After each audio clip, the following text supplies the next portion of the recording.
place up. If we look to the answer as to why for so many years we achieved so much, prospered as no other people on earth, it was because here in this land we unleashed the energy and individual genius of man to a greater extent than has ever been done before. Freedom and the dignity of the individual have been more available and assured here than in any other place on earth. The price for this freedom at times has been high, but we have never been unwilling to pay that price. Those who say that we're in a time when there are no heroes, they just don't know where to look. The sloping hills of Arlington National Cemetery, with its row upon row of simple white markers bearing crosses or stars of David, they add up to only a tiny fraction of the price that has been paid for our freedom. Each one of those markers is a monument to the kind of hero I spoke of earlier. Their lives ended in places called Belleau Wood, the Argonne, Omaha Beach, Salerno, and halfway around the world on Guadalcanal, Tarawa, Pork Chop Hill, the Chosin Reservoir, and in 100 rice paddies and jungles of a place called Vietnam. Under one such marker lies a young man, Martin Treptow, who left his job in a small-town barber shop in 1917 to go to France with the famed Rainbow Division. There on the Western Front, he was killed trying to carry a message between battalions under heavy artillery fire. We're told that on his body was found a diary. On the flyleaf, under the heading, "My Pledge," he had written these words: "America must win this war. Therefore I will work, I will save, I will sacrifice, I will endure. I will fight cheerfully and do my utmost as if the issue of the whole struggle depended on me alone." We must realize that no arsenal or no weapon in the arsenals of the world is so formidable as the will and moral courage of free men and women. It is a weapon our adversaries in today's world do not have. It is a weapon that we as Americans do have. Let that be understood by those who practice terrorism and prey upon their neighbors. As for the enemies of freedom, those who are potential adversaries, they will be reminded that peace is the highest aspiration of the American people. We will negotiate for it, sacrifice for it. We will not surrender for it now or ever. We are Americans.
Welcome to the Patriot View. I am the Patriotic Veteran. With me is the CIACowboy. This is our pilot episode of the Patriot View. We're here to discuss anything and everything. Hopefully, a lot of the stuff's going to pertain to veterans, veteran opportunities, just American liberties, our freedoms, what's happening to them, what you guys think. We want this to be an interactive conversation. So we're going to be, both of us are going to be monitoring the chat. We got a moderator in there too to help us catch stuff that might pique our interest and just talk about it. So we're going to start with Cowboy. Introduce yourself.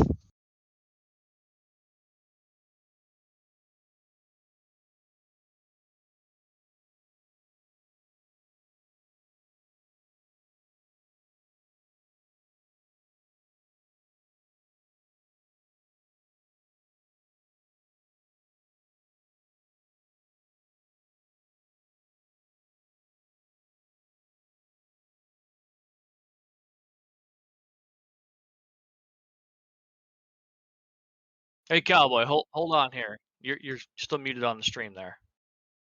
Yeah. I am. All right. Thank you. Apologize for the technical difficulties. Thanks for letting us know. So I am CIACowboy. Most of you know me from my CIACowboy Twitch channel.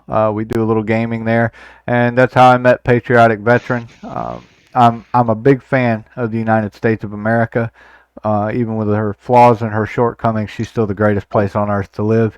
And Patriotic Veteran and I, that's one of the things that we bonded over the last year or so, is the fact that we love our country, we love our veterans, and we wanted to do something that would reach out to the average people that are like us, and also something that would help our vets, and thus the show Patriot View came into being. So tell us about you, Patriotic. Let's hear your story. Man, I'm me. I don't fit into a box, you know. I don't fit into society's conformity. I joined the military when I was 17 years old, still in high school, signed the line. Had a pretty rough time with high school. I'm not a student type of person, I guess. I'm a student in my own way. You know, I like to teach myself things, but as far as being in an institution, I just want to get the hell out of there, you know. So I signed up, and that was a couple of years, 2003, so a couple of years after 9/11 attacks. If you remember back then, everybody was still patriotic. Everybody had flags out front. City hall had flags out front, all down the streets, all that stuff. And all I wanted to do was go do something. You know, I had no idea what, but I knew that if there was 500,000 people deployed, I wanted to be one of them. And so basically, I just talked to all the recruiters, literally Marines, Navy, Army, everybody. So who can get me over there the fastest? And end up signing up and going to basic training a month after I graduated high school. Got my orders for deployment 31 days after that, I think. Let's see, I graduated. This is awesome. I graduated basic training on Veterans Day. That's pretty cool. And then, yeah, I had to report to duty station for deployment on January 4th. So however many days that is, like 34, 30, something like that. But walked right into an 18-month deployment, man. 18 years old, had my 19th birthday in Baghdad. I actually got promoted from E2 to E4 on my 19th birthday and was awarded the CIB on the same day. So that was a pretty awesome birthday. Right. CIB, for those of you who don't know, is the Combat Infantryman's Badge. At the time, one of the most sought-after badges. That was before they even invented the Combat Action Badge for all the pogues out there, so the cooks and stuff could have another medal to feel good about themselves. But that's it, man. Went to Iraq, came home, spent all my money, bought me a Super Sport Camaro, spent my money on cars, drinking, and women. Then I went to Afghanistan after that. That was 12 months, 15, I think, with the pre-deployment stuff, but ended up getting stop loss in Afghanistan. That's a whole nother story in itself about Mr. Obama and his refusal to give anybody reenlistment bonuses. But I was young and dumb and angry at the world, and I said, I'm out. So I got out and tried a bunch of different jobs and stuff, and I've only had 2 jobs in my life that I've had for over 6 years, and that's where I'm at now in the military. Other than that, I like experiencing, I like traveling, I like learning everything. How about you? You go to school? What do you got? So I graduated high school and signed up with the Navy. Yeah, right. I signed up with the Navy, went through MEPS, signed into the nuclear program, and was scheduled. That was in July. I was scheduled to head to basic training the first week of September. the last week of July that year, I crashed a car off a cliff in West Virginia, crushing the left side of my skull, literally clean over to my nose. It broke my skull, left me with a titanium jaw, and the military 4F'd me because of that. So I wasn't able to join, and it took me a long time to get over that. I was pretty angry about it because I wanted to be in the Navy. It was a good opportunity. You know, the money was good, but it was an opportunity to see the world and learn things that you're never going to learn being a civilian in the United States if you don't leave the country and don't see things outside the borders. There are some things that you'll just never understand having somebody else tell them to you. And so I was really angry and upset over that, and it took me a long time to figure out how I could still fit in and do something that was beneficial to the country, to other people that were interested in the military, to veterans. And now in my late 30s and now turning 40, I finally figured out a way that I can give back. You know, I ride motorcycles, do that for a living. Most of you who know me know that I ride funeral escorts for a living. And when I'm not on the bike doing funeral escorts, I'm riding with the Patriot Guard Riders, the American Legion Riders, the Combat Veterans Motorcycle Association. We show up for funerals and stand flag lines for veterans and first responders. We do all kinds of fundraising for veteran organizations or for individual veteran families that are in need. And For so, those that don't know what a flag line is, please explain yes. that. So a flag line, when the Patriot Guard Riders or the Combat Vets comes out to do a flag line, if a veteran or a first responder passes away, whether they die in the line of duty or whether they pass away, in the comfort of their own home years after they served, the family can request the Patriot Guard to come to the funeral, and you can do that at patriotguard.org. And there's a tab there where you can request for the Patriot Guard to come to your loved one's funeral, and they will send a group of people out. Rain, shine, snow, doesn't matter. They'll bring American flags, 3x5 American flags on flagpoles, and they will stand in honor line outside the funeral home or church while the family comes in for the service. They will come in and render final honors for the veteran that's passed away, and then they'll go to the graveside and stand a flag line at the graveside. And that's basically, they'll line up on either side of the door as you come in, holding their flags. It's like a flag wall, right? Yeah. Okay. It's a wall. The Patriot Guard Riders was born after a veteran from Oklahoma. Thanks for the follow there, Flying Venom. Appreciate that. The Patriot Guard Riders was born after a veteran from Oklahoma witnessed a group of protesters protest at a funeral for I remember this very troop. clearly. I buried one of my friends shortly after all this happened, and we had the Patriot Guard there, and it was awesome. Yep. I'll tell that story after you're done. Yep, they saw the protesters come in, and they were hurling insults at the family. Some of them were spit at, and I think things were thrown at them, rocks and stuff. It was really bad. And this veteran said no family of any veteran should ever have to go through that on the day of their loved one's funeral. So I'm going to form a group of guys, me and my 5-6 buddies, we're going to form a group, and we're going to go to every military funeral nearby, and we're going to stand as a wall between that family and anybody who might want to harm them or cause them grief on that day. And the idea grew to the point that now the Patriot Guard has over 200,000 members across the United States. There are no chapters, there are no presidents, there's the only hierarchy is that we do have some rules from the national office about what we can and cannot do as far as like motorcycle escorts and things like that. They don't want the Patriot Guard to be blocking roads and things like that without police escorts. But increase patriotic and decrease mine. I can do that. Let's see. So they formed the group and set it up in such a way that each state has a state ride captain. And if you request for the Patriot Guard to come to your funeral, the state ride captain will contact you, get the details about the funeral, when it's going to be, where it's going to be, and then he will pass that on to a local ride captain who will then take care of making sure that you have a group of people available. And they just come out to pay honor and respect for the service that your loved one is shown. So that's what the Patriot Guard does. That's what I do in my spare time. I'm also in the process, and most of you know this, of building a flight sim to set up and use for the purpose of helping veterans cope with PTSD. Whoa, huge raid from Hey, Iceman hell 333 yeah. with a That's party what's of up, 20. Iceman. We appreciate you so much. You rock, brother. Thank you so much. Can we get a shout out for that, man? Iceman333 and then an underscore after the threes. We'll get that done. Hopefully the Hell shout yeah. out works. Welcome in, Raiders. Yes, it does.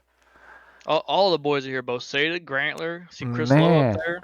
a lot of names I recognize in Hell chat. yeah. Thank you so So much. I can tell you about like add on to your Patriot Guard thing. So one of my best friends passed away almost as soon as we got home. And that was right at the time when all those people were protesting military funerals. And I remember specifically a sign that really stuck with me, and it said, "IEDs are God's judgment." Yep. And like, yeah, they came to they did a funeral or a visitation in the church, and then from the church we all rode the Patriot doors outside, just hanging out basically on the perimeter with their bikes and stuff. It was super awesome. Really moving to see so many people come together for a stranger, basically. Yep. And we went inside, did the ceremony in there, and then whenever we went to put them in the ground in the actual cemetery, it was at a a military cemetery, and they were probably, I don't know, 50 or 100 yards, but just 3x5 flags, an entire circle. I mean, 400 feet, 800 feet long. I don't even know, but to where we could not see anybody outside of our ceremony, and nobody outside of our ceremony could see in. And it really is a good thing. As someone who's experienced that from being on the inside of the circle of flags, Right. it truly did mean a lot. And there's, what do? You just go up and shake everybody's hand. Man, I really appreciate you all showing up like that. Like, I don't know how it all got organized and everything, but I knew how much it meant to the guys who served with him and his family to not have to even worry about any of those shitheads out there trying to cause havoc. Yep. Yeah, Yep. it's definitely a good thing. Well, and I mean the thing is, I've had people at funerals, news reporters actually come up. We do especially funerals for unclaimed veterans. Now, an unclaimed veteran is someone who they know served in the military. They've got copies of military records, but they have no known family living. And we have a local funeral home here that sponsors those funerals. They provide a casket, they provide a flag, they pay for the service, they provide a hearse, and the Patriot Guard goes out to these funerals, and we stand a flag line for that person just as much as we would if it was a senator who served in the military that died. It doesn't matter who you are, where you came from. If you sign the dotted line, we'll stand for you. And we did a funeral for an unclaimed vet last year, and we put the word out on Facebook.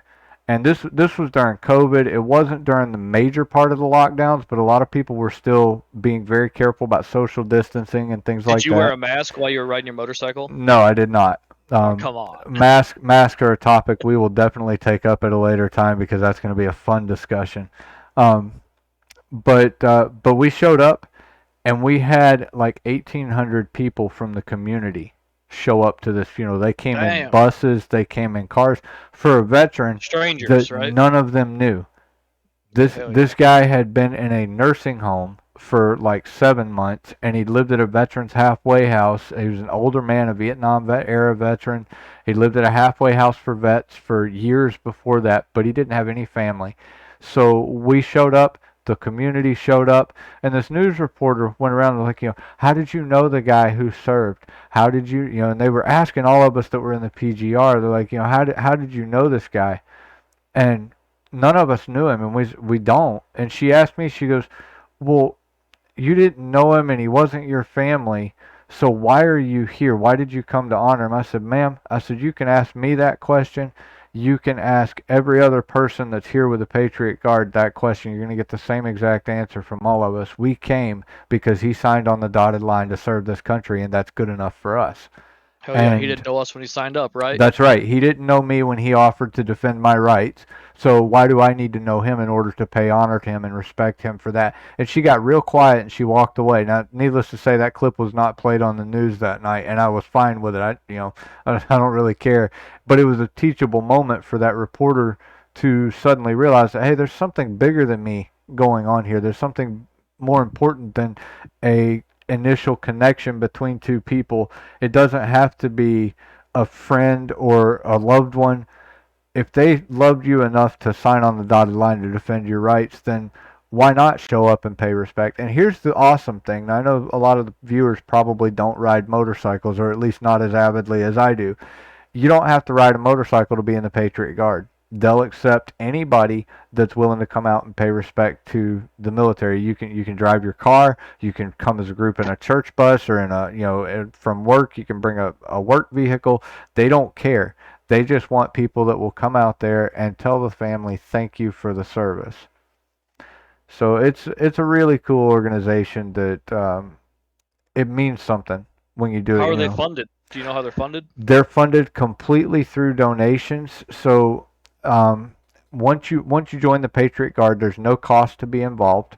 There's no monthly dues, no membership fees, anything like that. They do have merchandise that you can purchase, such as patches for a motorcycle vest, coffee cups, things like that. And the proceeds from those help fund the national headquarters because I do believe they have a secretary that they pay. Um, but it's all done through donations.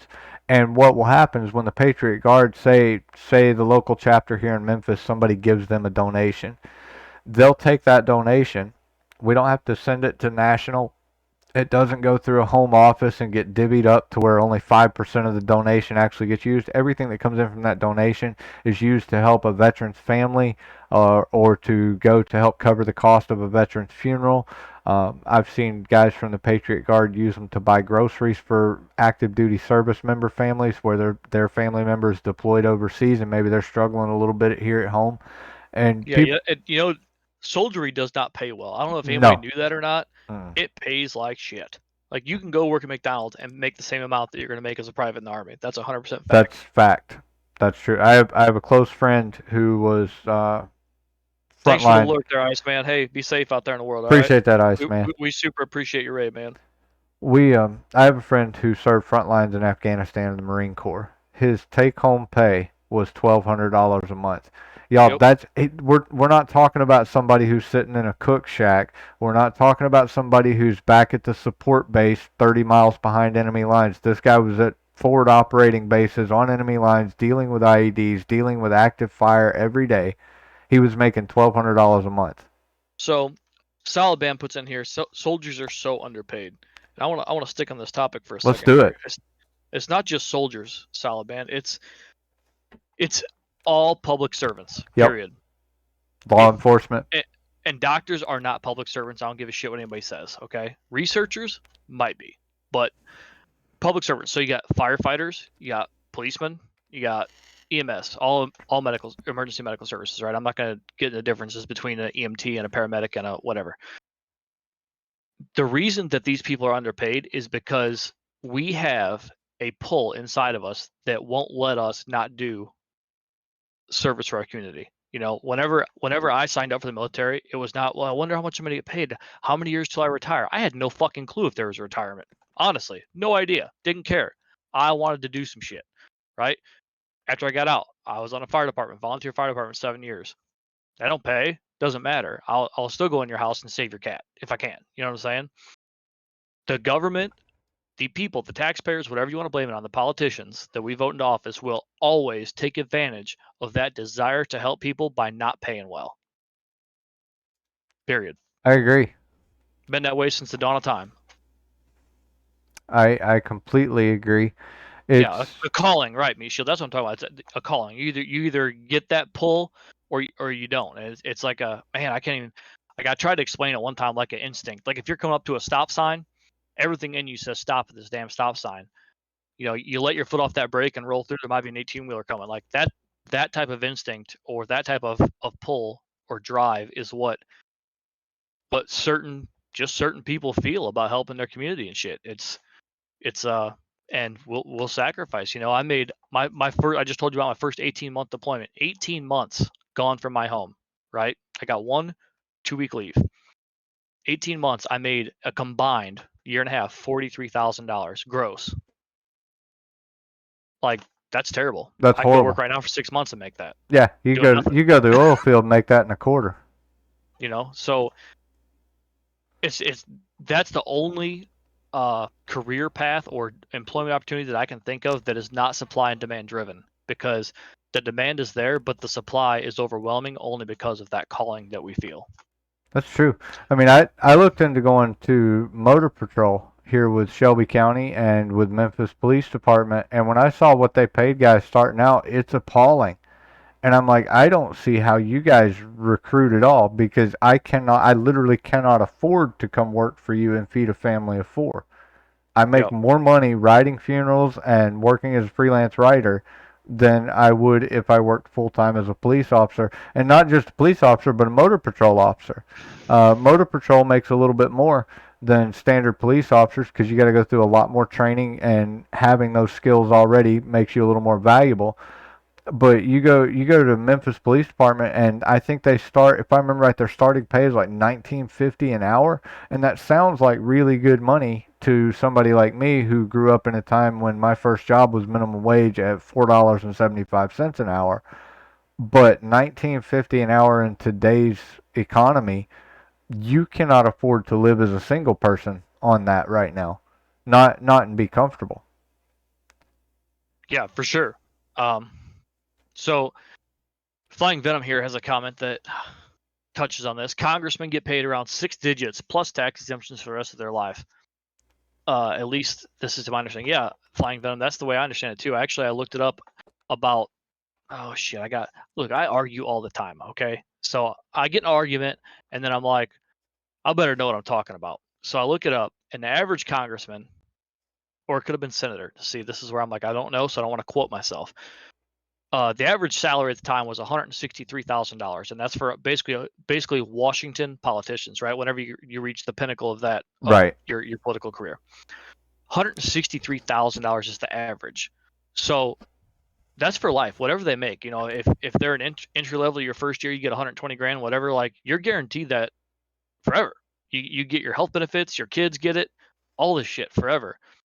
And you're talking about guys that, here's the part that pisses me off. They have like quarterly meetings. Like, do not think that your congressmen and your senators are down in your state capital, in your country's capital, behind the desk with their team working 365 days a year, or No. whatever Mm-mm. 5 days a week comes out to, because that ain't it. That ain't it. 30 They're out days a there year. smoking and joking, eating steak dinners, drinking wine on your taxpayer credit card, and they meet a handful of times a year. Now, they have emergency meetings, every once in a while, or whatever. But when they're like, "Oh, Congress is in session," yeah, must be a rough 16 days, boys. Right. Enjoy that 6 figures. Yeah, it's crazy when you look up how many actual hours they put into work. And here's the thing too. We think, well, we need them in order to get bills and laws drafted. Well, first of all, we have too many bills and laws being drafted. Last year alone in the state of Tennessee, 918 new bills and laws were passed. Each one rubber stamped by our governor, and I'm not even going to get into my opinion on him personally, but each one rubber stamped. Now, you explain to me why one single state has a need to pass 918 pieces of legislation, each of those pieces of legislation requiring the spending of hundreds of thousands of taxpayer dollars. And yet the people of Tennessee are struggling to get by day to day. We're paying $4 a freaking dozen for eggs. We're paying $6 a gallon for milk. We're paying $3 a gallon for $4 a gas. dozen, you're getting a deal. Yeah, because these northern eggs up here in the good old Illinois, there's they're six about bucks up there. 8.50. Yeah, Now, yeah. try. They just got marked down from 12 for a dozen to 8.50 for a Y'all, dozen. for 5 Yesterday. years, I went to Walmart and I would buy a case of 5 dozen eggs for $5.77. The price never changed. That Yep. same case of eggs is now $19.67 for 5 dozen eggs. We are paying, think about this, we are paying between $4 and $8 a dozen for something that falls out of a chicken's ass so we can eat it. How stupid can we about a be? congressman again? I mean, I think half them fell off a chicken's ass. well, that's possible too. But it's just, we wonder why we're struggling to pay bills. We wonder why we're struggling to make ends meet. And actually, we talked about this topic earlier. You know, we've seen people lobbying for a higher minimum wage because of the increased cost of living, and it's understandable. I know why people are going, hey, I need to make more money. I can't get by on what I used to get by on. And I understand that. But the problem is they're lobbying for it all wrong. They're fighting to get wages raised, not realizing that the price increases that come with those wages are just going to put them in an even worse situation than they are now. Instead, we should be lobbying for lower inflation. We should be lobbying for pay cuts for You don't think they politicians. know that? They, being the powers that be for the rest of this conversation, you don't think they are professional financiers? Oh yeah, absolutely. They And know what's up. the politicians know what's up, and that's why they get the masses to get behind them. Is they have a way of presenting things that makes it sound like, oh well, we can increase your wages, you'll live better. Well, the fact is they can increase your wages, but you're not going to live better. Your dollar just doesn't go as far anymore, because now the same thing that used to cost $2 is going to cost $4. And here's the other thing: if you go back through history of every country, not just the United States, but every country in the world, and you study inflation, and I have actually done some pretty in-depth research on this due to my other job as a freelance writer. One of the things I do is cover stock market news, political news, and financial news. And inflation always outpaces wage growth. When your wages go up, the percentage that the wages go up is a large percentage, say 10%. Say minimum wage goes up by 10%. So we go from whatever it is right now, $14 or $15, whatever it is right now, we go up $1.40. Well, then we see inflation go up, and when inflation goes up, that dozen eggs that used to cost what we're paying now, say $4 to $8 a dozen, depending on where we are, is now costing between $6 and $12 a dozen. It doesn't make up for that $1.40 an hour minimum wage. It just doesn't add up. Math never lies. Do you know how long that process has to last? One election cycle. Yep. I'm going to raise minimum wage. Check this out. Oh, do it about 12 months before election cycles. Yep. But by the time it cycles back through and now you're paying $6 for a dozen egg, you're halfway into your term. You already got elected. Yeah, you're already there. Fuck it. We'll fix it later. Yep. And that's exactly the attitude that politicians take. And they take that attitude on literally every issue that you bring to them. So here in Tennessee, we have a man named John Gentry who is he's running for governor. He ran this past election. He'll be running again the next election for governor. I think I've been to his recording studio. It's on the south side of Nashville. And different John Gentry. This guy is a Force Recon Marine veteran. He is a certified accountant, and his specialty in accounting is forensic accounting. Now, what that means, when I heard forensic accounting, I thought maybe he worked for like law enforcement and, investigated white-collar crimes, but that's actually not what he does. What he does is he goes into businesses who have a high waste in their books, and he finds out what departments are causing the problem, and he gets rid of them. His job is to find waste and get rid of it. He is the perfect candidate for a politician because he's somebody that sounds like a terrible job to have, because while your job does make sense and it's probably needed, everybody hates you. You're also going to cost other people their jobs. Like, is this dickhead looking for my job? Well, and sometimes it's not so much about eliminating jobs. What he explained to me, it's just about eliminating the spending in that department. For instance, we all know what that comes down to. Mr. CEO or Mr. President of certain branch or the chief of whatever isn't going to give up their $100 ballpoint pens so you can eat. Right. Right. Well, that's his job, is to go in and find the waste. So he's running for governor. Well, one of the things that he has devoted his last 15 years or so of his life to is the study of the Tennessee state constitution and the laws, federal and state, that apply to political office. Tennessee's constitution states very clearly that a judge... Because that matters. A judge may not hold certain political offices because it would give them power to make decisions regarding laws about their own judgments. He has brought now 2 different times before the state senate a grievance, and a redress of grievance. And the redress of grievance right is one that's guaranteed in the federal Constitution as well as the Tennessee state Constitution, which gives us the right as normal citizens to stand in front of our state or federal legislature and present a problem that we have with something they're doing. And it guarantees us the right to be able to do that. So he exercised his right to redress of grievance, stood before the state Senate, and he told them, he said, you have 10 judges who are holding offices that are in direct violation of the state constitution of Tennessee. They did not care for that very much because the politicians in power are the ones who gave those judges political offices. So basically what he did was he told the state Senate, you violated your own state constitution by appointing these judges to political office, and now you're allowing this to happen. So the state Senate said, well, the judges got, they're the ones that took it upon themselves. So he went before the panel of judges, and the judges said, well, the state constitution or state Senate said we could do this, and they appointed us to it. So, there's not much we can do about it. So he continued on to the point that the upshot of his actions were 2 judges were relieved of their office and relieved of their duties as a judge. He has made very plain that the moment that he is elected governor of the state of Tennessee, the remaining 8 judges still holding illegal offices are going straight to prison. He said that will be the first thing he does, is put them in prison. Just gave us a good segue here, because we were talking earlier about labels. Yep. So Scoop is saying that our country needs to come together, which obviously probably everybody agrees. I mean, whether you're on the right side of the aisle or left, it doesn't matter. Yes. Michel responds that this country needs to come together more than that. But you can't do that when all they do is fight to separate us with labels. Yes, that's true. I've been saying that 10 years about these damn labels, because why does everybody have to fit in a damn box? I just don't understand. Like, does it give someone up in the upper echelons of society like comfort, like if they could just slap a label on something like, oh, these guys are gay, these guys are black, these guys are fucking Native Americans, whatever, right? Like, right. Were you born here in this country?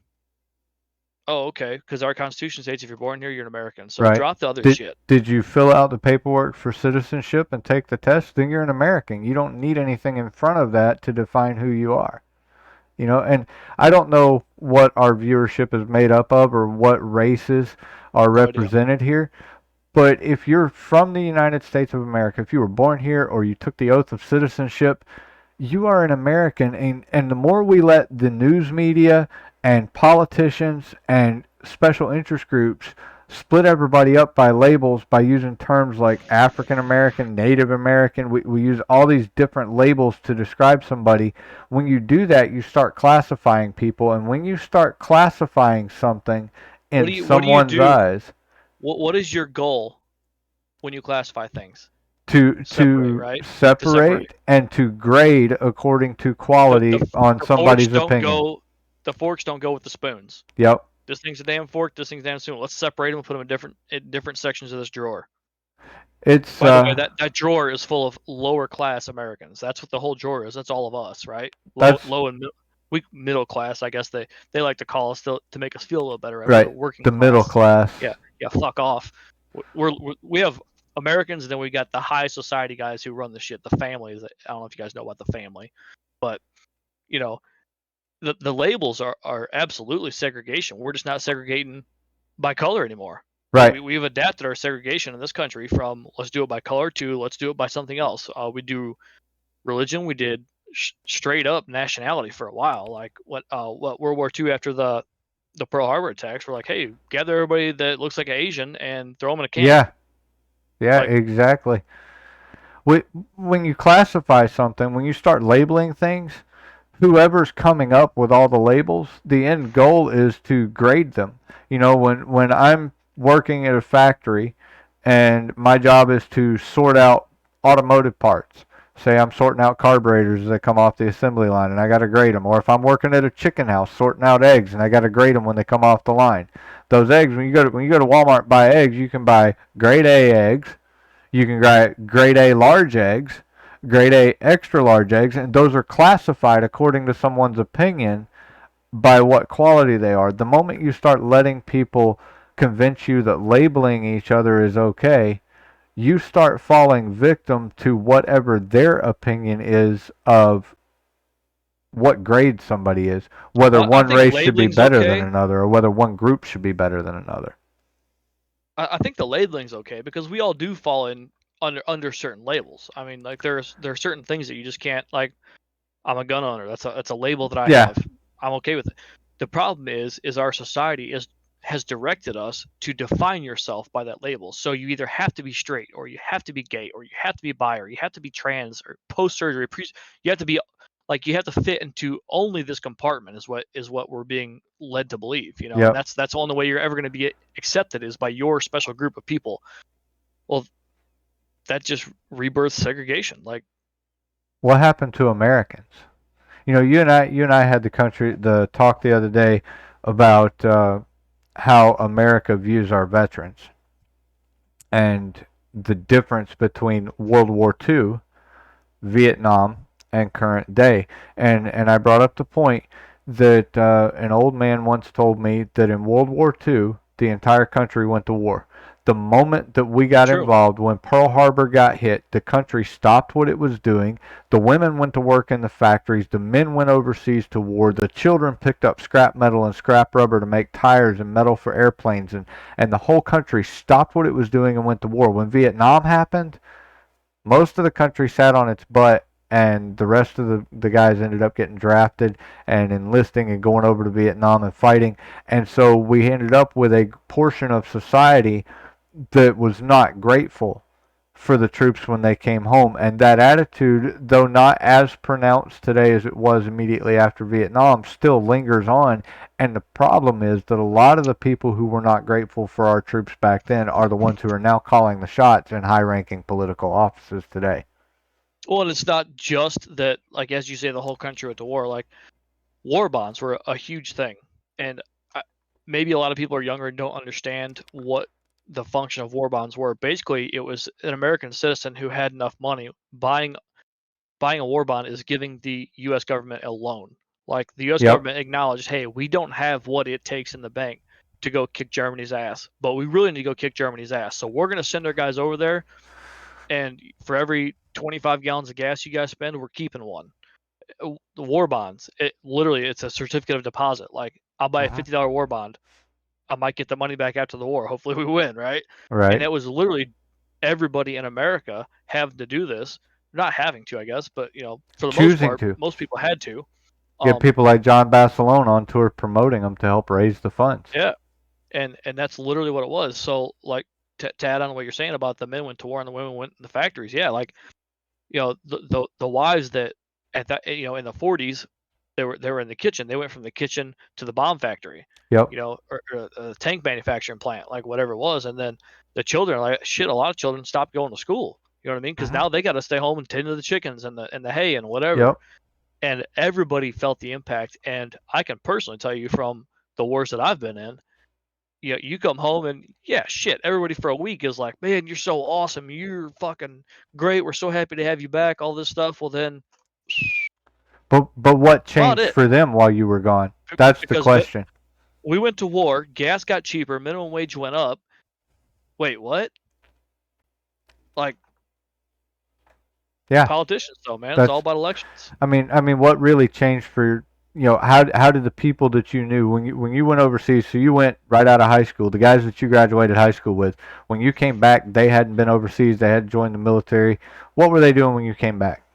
Getting drunk. Getting drunk, going to college maybe, Yep. partying. Nothing changed for them.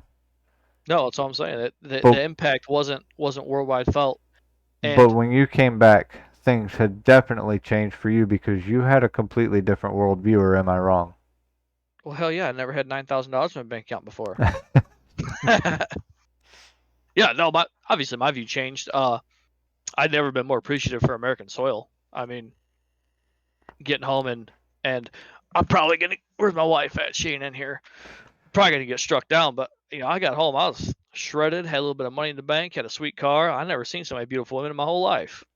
And yeah, my worldview changed a little bit. But then, had I done that later, like with the knowledge and wisdom that I have now, I wish I would have stayed in. Not only because I could retire next year with 20 years in, also because if I was in now and had the wisdom and experience as a I'm 36, so as a 36-year-old man, that time in the military and time in the civilian world as a working man, as a supervisor, as a whatever, like I wish I could have brought that to my boys. You know what I mean?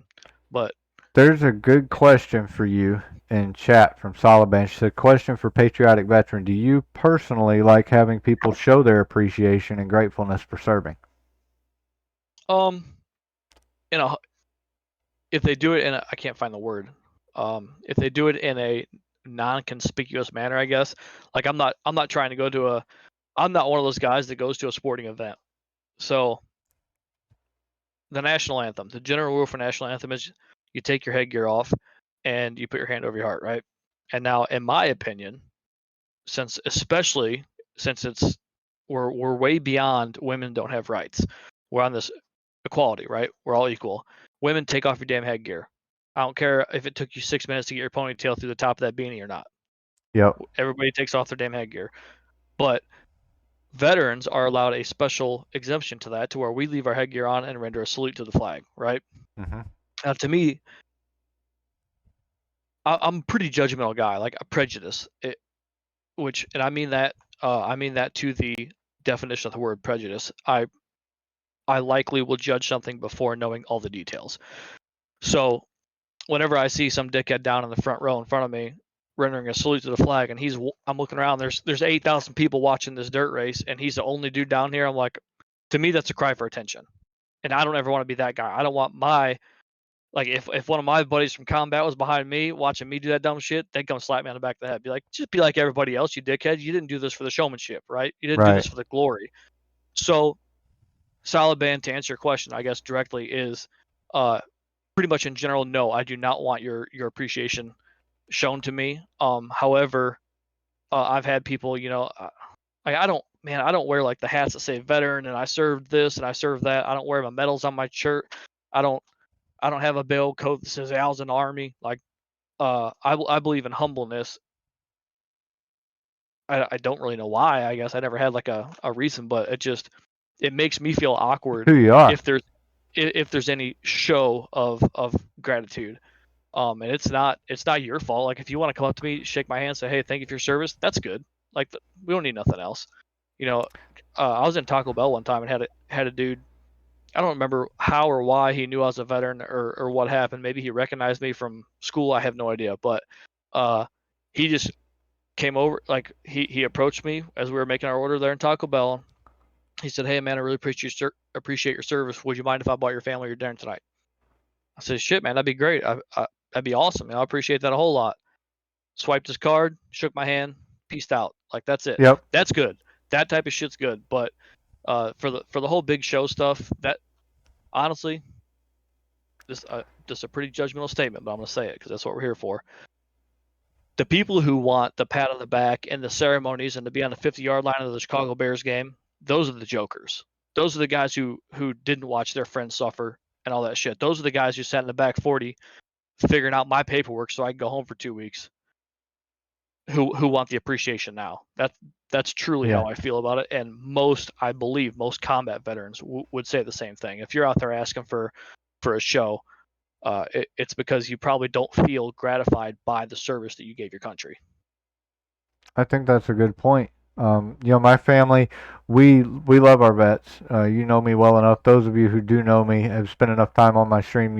You've heard me talk about how I feel about our veterans and about our troops and the things that we do to raise funds for them. We take the time. We've taken the time to teach our daughters to watch for symbols that somebody might have served. And Yep, I do the same. if We they just had if dinner they the see other day them, at the local bar, and a guy sat down. You could tell he was probably 95 years old, yep, but he had his USS, yep, whatever hat on. You know what the ones I'm Forrestal talking or about? whatever, yeah, Yep, them hats. And I was sitting down there with my boy. It was a work lunch. I had a load to take that day, and we stopped at the bar for lunch. And I said, "Hey, son, you see that guy's hat?" He said, "Yeah, that's the ship he was on." I said, "Right." So when we got done eating everything, he walked over, and I told the waitress, "Come here. I want to buy that guy's dinner. yep, Don't tell him who it's from. Just tell him his dinner's bought." yep. And my son went over and shook his hand and said, "Thank you for service." And then we left. That was it. And I'm sure that made that's that what dude's we do. day. That's what we do. That's all we need. Yeah, just a simple thank you goes a long ways. We do that if we see a veteran out eating. I'll buy the veteran's meal, but I never, I don't tell them who did it. I'll tell the waitress just to let them know when they go to pay their tab that it's taken care of. My little girls, we've taught them to look for signs of service, and they'll run across Walmart to catch up to a Vietnam Ooh, vet who's Speedy. trying to get around the corner and get to his next aisle in the grocery store because they see the bars on his hat or they see the tattoos on his arm, and they'll recognize them, and they'll run to go say thank you for your service. And it makes their day to have somebody that's 10 years old, two little twin girls that are 10 years old, run up to them and tell them thank you, because so many people, especially the Vietnam era, came home and they didn't ever hear thank you. Now, Christmas time 2 years ago, I have a friend that I'm close to, but we haven't seen each other in the last 15 years. We talk pretty regularly, and he's close as a brother to me. But we haven't been able to get together and hang out. So Christmas time 2 years Wait, ago, hold on. Close like a Tennessee brother, or close like a battle brother. This guy, I could call him at 1 o'clock in the morning, and he would come if I asked him to come. I needed help, and he could do the same for me. I would go if he called and asked for my help.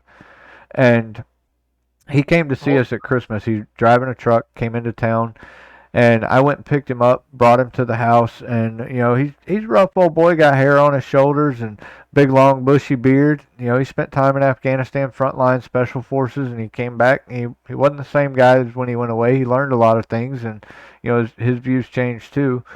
But he comes into my house, and he's got this flannel jacket on. We feed him dinner. He hangs out for a few hours, meets the girls for the first time, and he stands up from the couch. And it was getting a little warm in the house, and he took his jacket off, and he had on just a cut off T-shirt with the sleeves cut off, and his arms were just sleeved in tattoos from the wrist all the way up to the base of his neck. Typical military fashion. You got to stop him at the collar and stop him at the end of the sleeves. And my daughters I didn't tell them that he'd served in the military. Both of them got up and walked across the living room to him, held out their hand, and said, "Thank you for your service."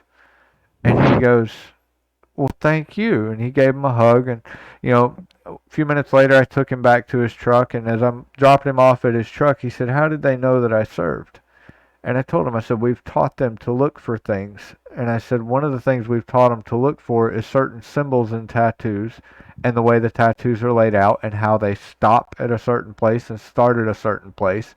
And they recognize that as somebody who's most likely spent time in the military." He goes, "Your two kids are the first two kids I have seen since I came back that when I take my jacket off and my arms get exposed, they don't flinch in fear and draw back." I said, "No, my daughters won't, because they love our troops. They love our yeah, they veterans." fight raccoons for fun. Yeah, yeah, they ain't scared of nothing. And that's the kind of kids I want to raise. Oh There was yeah, never been a prouder moment in my life than sitting in the car with him that night as he was about to get out of the truck, and him telling me thank you for raising my daughters to be patriots and to love our troops. And I think that's something that no matter what country our audience is from, you should appreciate the people that are fighting for you. yep. That's And important. to make a big full circle here, that appreciation comes from what you were missing when your country was at war. Like you said about World War II, the whole country went to war. That's where that appreciation comes from. Yep. World War II, those guys came home. There was victory parades in every city in our country. Yep. Period. Not in 3 major cities. Every fucking Every city. city. And whenever we come home now, it's your hometown might get one. Speedy brings Or up more needing to be done for the homeless veterans. yeah, I typed him a response there because I do want to talk about that. Yeah, let's come back to that. I'm good now. I mean, unless you got more I on the. I So firmly agree with that. We need to do more. this is a very um uh, malleable subject. Yep. So homeless veterans here. I have one of my best friends. Was a homeless veteran for a lot of years. Homeless, right? And I'm not talking about homeless like he was living in a Kenmore refrigerator box on the road on the side of the road that you live on. Not that kind of homeless. The kind of homeless like 5 nights a week he stayed in a shelter type of homeless, right? No address, nowhere Yeah. to get his mail, no money, that type of shit. Um, Here's the thing about homelessness and veterans. Every single veteran in our country is guaranteed a home. Period. Across the board. The problem is not that we don't support our homeless veterans. The problem is that these homeless veterans don't have the means to get the information they need. That Because is the key. if he's living in the alley behind Ace Hardware, he's not checking his iPhone. He's not checking Facebook and seeing, oh hey, the VA posted this. They've got 16 openings down there at the homeless or at the VA home, because they straight up will put you in it. It's like Section 8 housing, but for veterans. They'll straight up will put you in a veteran community, they call it. Yep. It's free. Every single veteran in our country has means to a home. They don't know how to get it. They might not even know. I mean, That is part of it, Solid. Vietnam veterans. What's that? That's part. See, Solid's last comment. Could it be that they don't have access to a phone or online? A lot of it is that they don't have steady access to online stuff. And you know, the VA is a huge branch. Or I guess not a branch of government, but you know what I mean. It's a huge part of it. Yeah, they have to change with the times, and they're not. The VA's not putting out newspapers no more. You know, the homeless veteran in the town of 400 people down the street, they're not picking up your local Stars and Stripes from the local Air Force base or whatever, right? They're not picking up an old copy of Stars and Stripes off the street to put up as a window in their refrigerator box. Salad Band, does the VA have specific qualifications for those homes? Yeah, you have to be a veteran. Yep. That's it. Got to have your DD-214, which is obtaining that is a whole nother story. It's a simple email, easy as shit. They'll mail it to you, fax it to you, send it to any library, send it to any college, send it to anything. Easy as shit. They don't know. That's it. They just and I shouldn't say all of them, because there are also a portion of veterans who don't want to be institutionalized any damn more. Nope. They don't want somebody telling them when they need to be in, when they need to be out. You know, right. they've already been down that road, and they would rather have the freedom of fending for themselves and figuring out one day at a time than to be told. Like, we'll make up a city. We'll call it Danville, Illinois, okay? In Danville, say there's 1,000 homeless people, say 40 of them are veterans. Danville also has 4 McDonald's, 3 Taco Bells, 2 churches, or probably 14 churches, but so many opportunities for people to have an income if they wanted it. You're telling me every single homeless person didn't think, man, McDonald's is hiring, I should go work there and make $12 an hour. Of course they thought about it. They don't. Some of them just don't want it. They like waking up at 11 o'clock, drinking until 3 o'clock, going down to the shelter, grabbing a bowl of soup, and then retiring for the night. Some of them are just okay with that. It's not our job as the like structured people or whatever, the gentry, to tell them this is what you need to do. Like, just because you feel that this is what you want, and I'm not picking you out, Salad Band, I'm just saying, as like humans, because our society says that we should have a home, we should have a family, we should get married and have kids, and that does not mean that that's what they want or what they mentally need. Some of them are okay with waking up at noon and going back to sleep at 5 and waking up at midnight or whatever, whatever they're doing. It doesn't, just because you feel it's wrong or that you pity them, your sympathy does not justify changing their way of life. That's and that's something I should point out. You guys will hear me talk about outreaches that I work with involving homeless veterans, especially more in the future. I'm in the process of putting some things together with a couple county commissioners and some business owners, and we'll be talking more about that on the CIACowboy stream, but probably here too as well. But just because a person or a veteran is homeless doesn't justify me sticking my nose into their life and saying you have to do this. What it does justify is me going to that person and saying, hey, look, I can tell that you're struggling where you're at. This is an opportunity that I have available. These are the qualifications you'll have to meet in order to take part in that opportunity. If you'd like to take part in it, then I'm going to help you do it. And you leave it at that. You cannot to go into someone's life like that and tell them how they should have to live and how they should have to do things is no different than the U.S. High performance group. That's no different than the U.S. government stepping into my house and telling me exactly what I have to teach my children, or what I have to put in my body, or what I have to eat, or what I have to wear. It's intrusive. Making it available to them and making sure that they have access to it is the key. And that honestly is where most of us could be more effective on a local basis. What I see is a lot of people who care about our vets, but they don't know about things like the Patriot Guard. And you say, well, that guy's already dead. Yes, but his family's not dead. His kids, his wife, his daughters and his sons, his brothers, his sisters, sometimes His even his impact parents. goes beyond his life. Right. And you can make a difference for them. And for the local vet that's homeless on the street, you can make a difference for him. Yeah, maybe he doesn't want to go live in the Salvation Army or the VA home where he has to be in at 5 o'clock at night and he has to work this job or this job or this job. They only have certain jobs. Maybe that's true. But nothing says that you can't offer him some part-time work doing some landscaping around your house, doing a little bit of paint work. Everybody has some kind of odd job they could use some help with. Now, whether or not we have the funds to be able to actually pay somebody to do that might be another story in today's economy, but we can offer them a hot meal and some company. Some of the vets that come hang out with me, all we do is go sit on the dock by the pond and we talk. Sometimes we don't even put bait on the fish hooks. We just sit there and talk. Sometimes we drink a cup of coffee sitting on the front porch.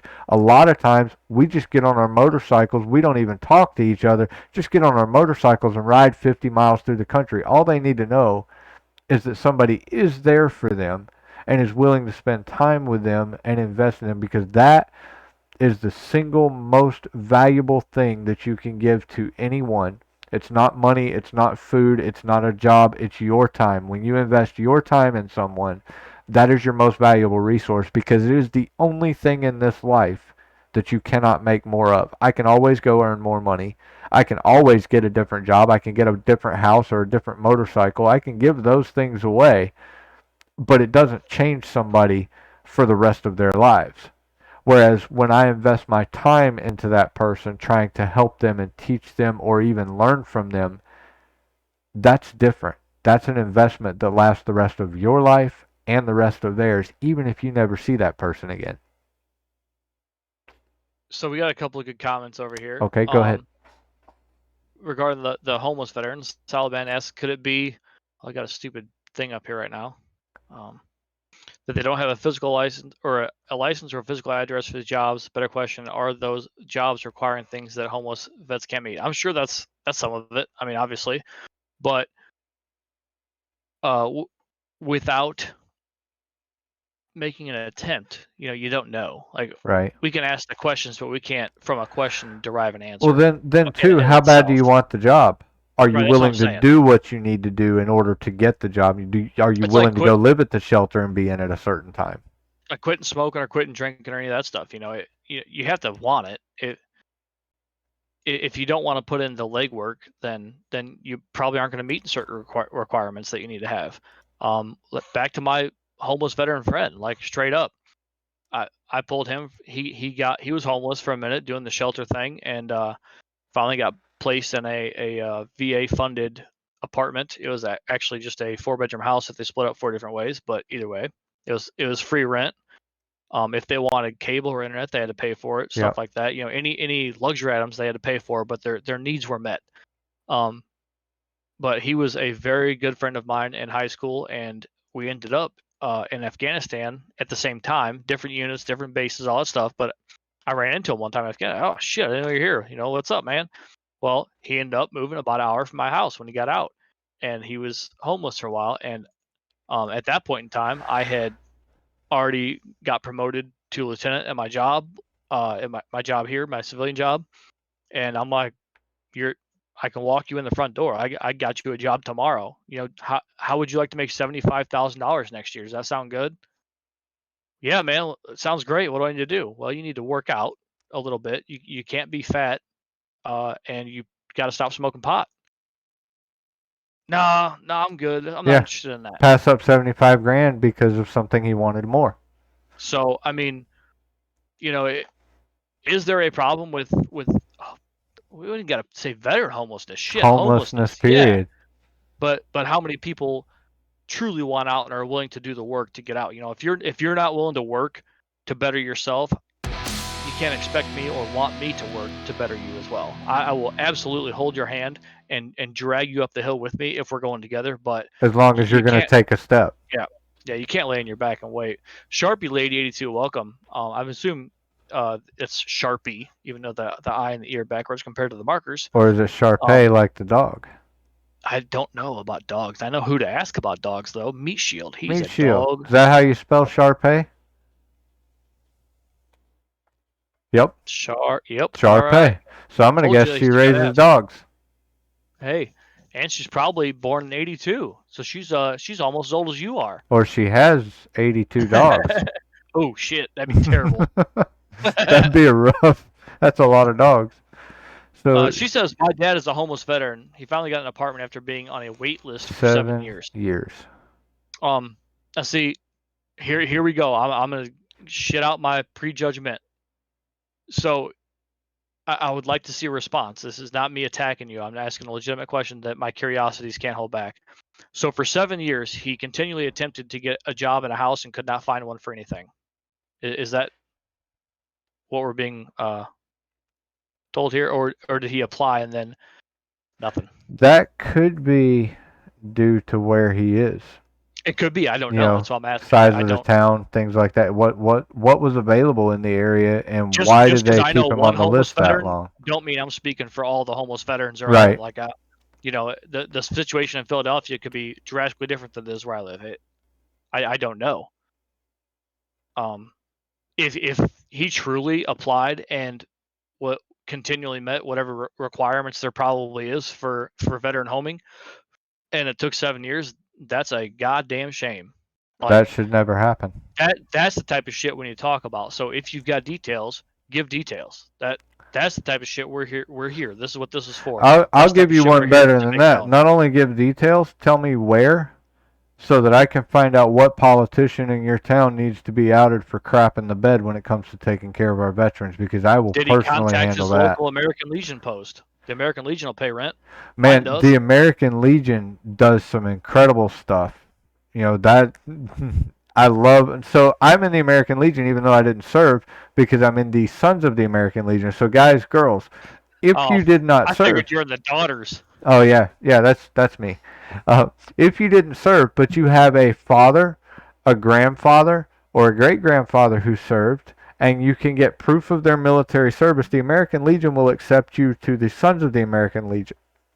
If you have a spouse, and you can be in the Sons of whether you're a daughter or a son, but if you have a spouse, your spouse is then eligible for the Legion Auxiliary. So are all of your children eligible for the Legion Auxiliary, Sons of American Legion is male members of the family. The Legion Auxiliary is the female members of the family. Sexist bastards. Right, they're labeling us and dividing us up. Look at that. Of course they are. Don't even get me started. Don't even get me started on genitalia classification. By perceived genitalia. But you can be involved with your local American Legion. And guys, if you have not checked out the American Legion, do it. I know for the longest time, I thought the American Legion was just a bar where old vets could get together and drink on Sundays. It is so much more than that. So my Legion post doesn't even have a bar. In fact, we meet in a church. We do fundraisers for families. We do indoor poker runs for biker groups. We do outdoor poker runs for biker groups. We do murder mystery rides for the biker groups. We do all kinds of sporting events. We sponsor baseball teams for Little League. I mean, there is an incredible amount of stuff that the American Legion does, and it makes a difference. I watched just this past year at Christmas time when my Legion post raised $750 for a young active duty service member in the Navy who had transferred from the reserves to active duty, and in the process, the Navy messed her paycheck up. And she was 3.5 months between paychecks before her active duty check was going to start coming in. And she was in the process of falling further and further behind on her bills, and her CO found out about it from a friend. He came to us. He said, we need some help for her. We paid $750 worth of bills for her. We gave her kids a huge Christmas. We gave them Christmas dinner. We gave her grocery cards for several different stores to make sure she could buy groceries for a while. The American Legion does so much more than just have a place where you can go drink and hang out. So if you haven't checked your local Legion post out, look it up. Anywhere in the U.S., I guarantee you there's one within a few miles of you, unless you live in Montana, in which case it might be 100 miles. I think veterans that move to Montana are probably the group that I want to be with. Yeah. I got a guy you need to talk to. I'm going to go visit him this summer. So Sharpie lady, who I'm not going to pronounce that correctly from now on, just because that's what I do, says that her dad was in the VA hospital for a long time with serious health issues, bounced between the hospital and VA shelter for a long period of time. The shelter has a time limit and then puts you out on the street. Ooh. Okay. What's that time limit? Is it like 6 months, a year, 3 years? And that's no good. I mean, you know, I've seen cases where the VA takes really good care of somebody, and then I've seen cases where the VA just lets people One drop year. through the cracks. So their time limit for the shelter is 1 year. And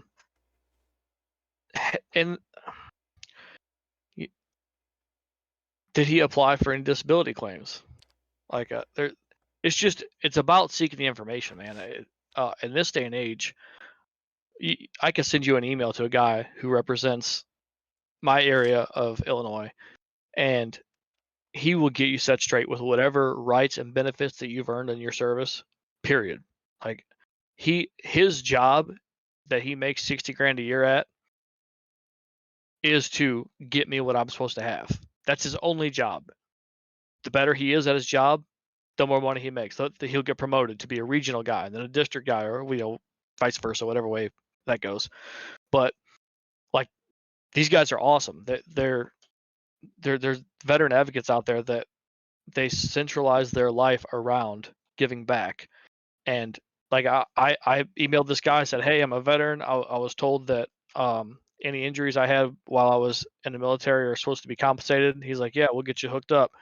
I had to sign a couple of documents literally on my phone, just do a little scribble there as your signature, and it was done. Like 6 weeks later, they're like, hey, sorry about your disability. Here's a back pay check, $8,000 in my account. Done.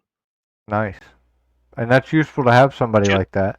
Just because I found the guy, but like, that guy does not advertise, hey, this is what I do. You know what I mean? That's what I'm saying is we're going back to the seeking the knowledge thing. Like, are these guys who are homeless, do they want out? Do they want out bad enough to seek the knowledge out and put the legwork in? Yeah, you got to email this guy documents. Yeah, you got to go to the library and fax him stuff. Use the library computer. Do what? Use the library computer to check email. There are ways in Well, today's modern society for people to get access to information if they want it bad enough to look for it. Scoop, that's exactly what I'm saying. There's a lot of older vets that don't know all the shit.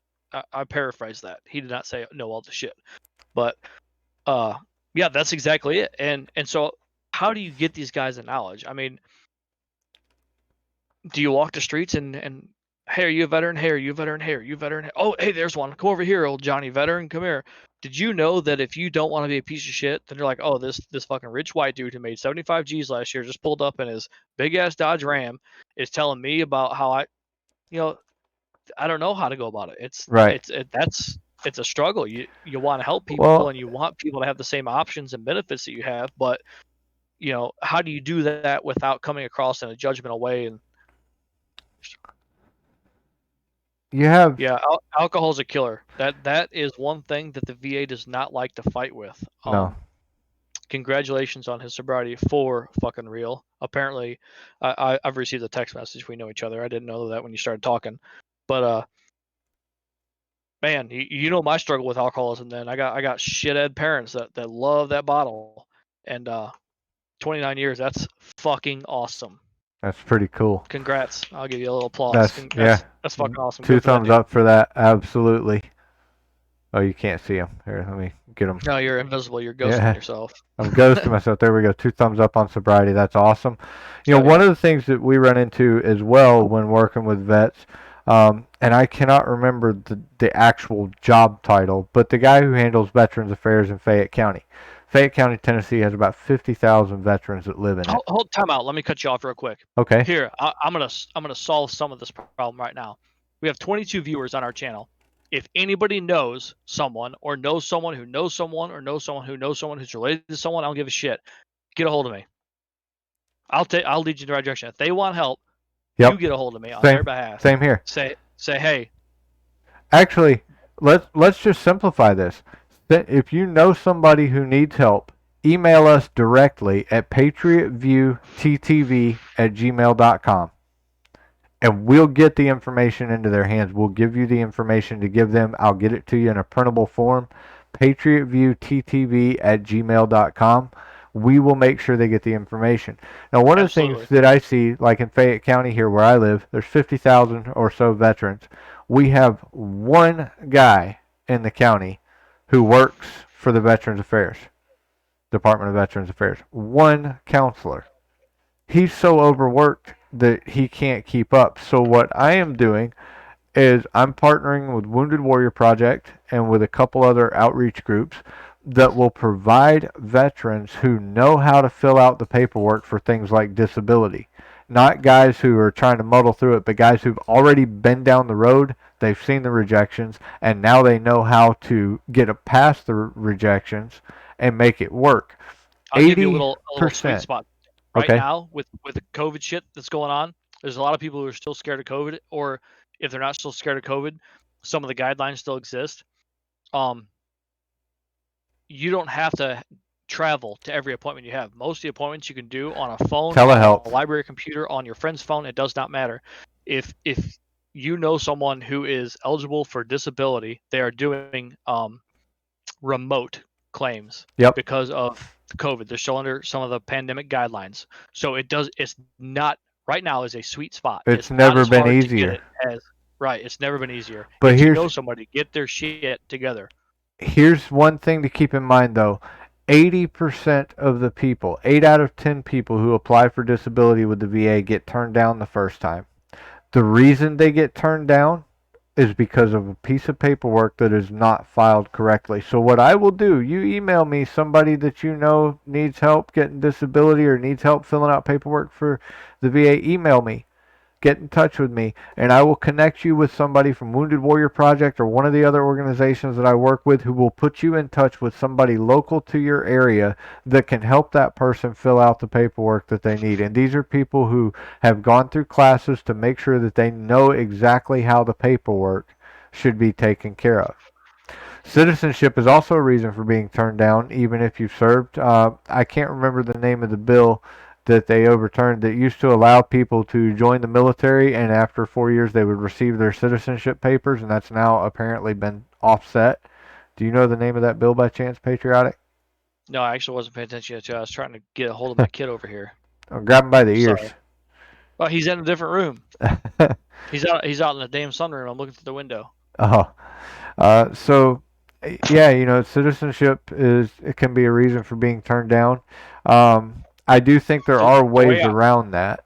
The way I understand the citizenship thing is, so if after your service you've taken citizenship with another country, I think you forfeit your benefits. Okay, that's how that goes. I'm not 100% on that, but I know I served with literal a Puerto Rican National Guard unit, so they're all man, that's foggy. They're not like, what do they call them? You know what I'm talking about, cowboy? Like, I don't think they're American citizens because, or they don't get to vote and all that stuff. Puerto Rico's American citizens, but they vote for their own government. Not a province, not a colony. It's I can't think of the word. Why am I spacing out on this? I know the answer to this. Even those guys, as long as they don't denounce their American citizenship, they're good for all the benefits. I know a guy who I served with who ended up moving to Germany. Well, you're not allowed to have dual citizenship simultaneously while you're in the military, so he had to denounce one or the other. He had to either say, I'm no longer an American or I'm no longer a German. He had to pick, right? And so that's an easy choice. To keep his benefits, he chose to denounce his German citizenship, and so therefore he was, well, until he stabbed his wife in the throat. That's a true life story. He got all his veteran benefits. But even at the prison, there are several veterans who had their disability shit done before they got locked up. Even though they're felons in prison, they still get their veteran benefits. Right. It's you just gotta, it's the legwork, man. There are people out there that are willing to do the paperwork on your behalf. You just gotta find someone who knows someone, find someone who knows the websites, whatever. It's never been easier. Never been easier. That's Um, awesome.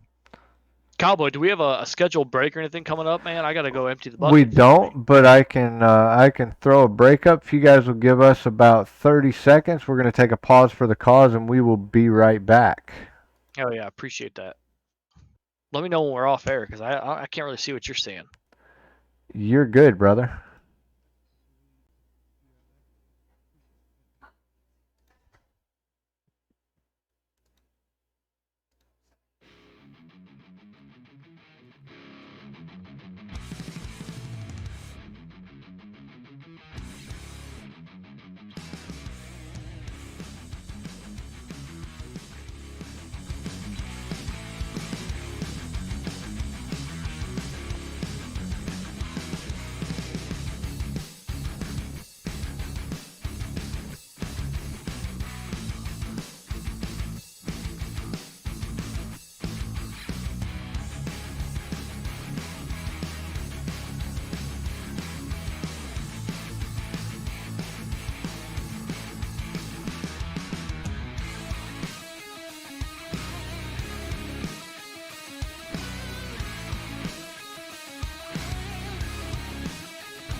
Good topics, yeah. Good subject matter. And 20 plus viewers on our first stream, and we're holding them.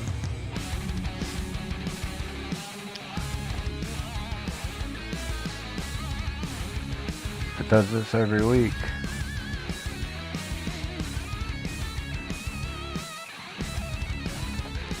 I gotta get up and get some more coffee in a minute.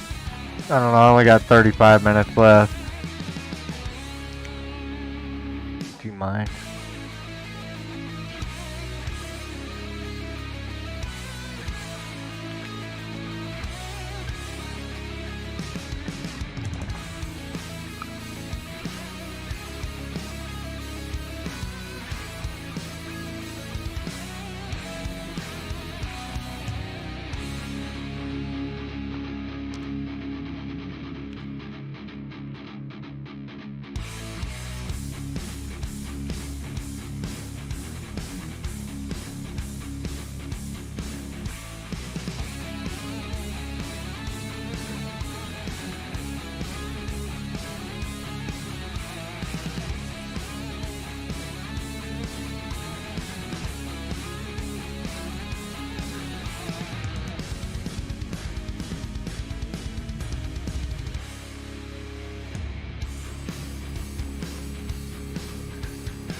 One. Welcome back to the last segment of our show. Thanks for giving us a break. I apologize for the mic being on. As you guys can tell, I am extremely awesome with technology. Oh boy, what happened while I was gone? Hi, Patrick.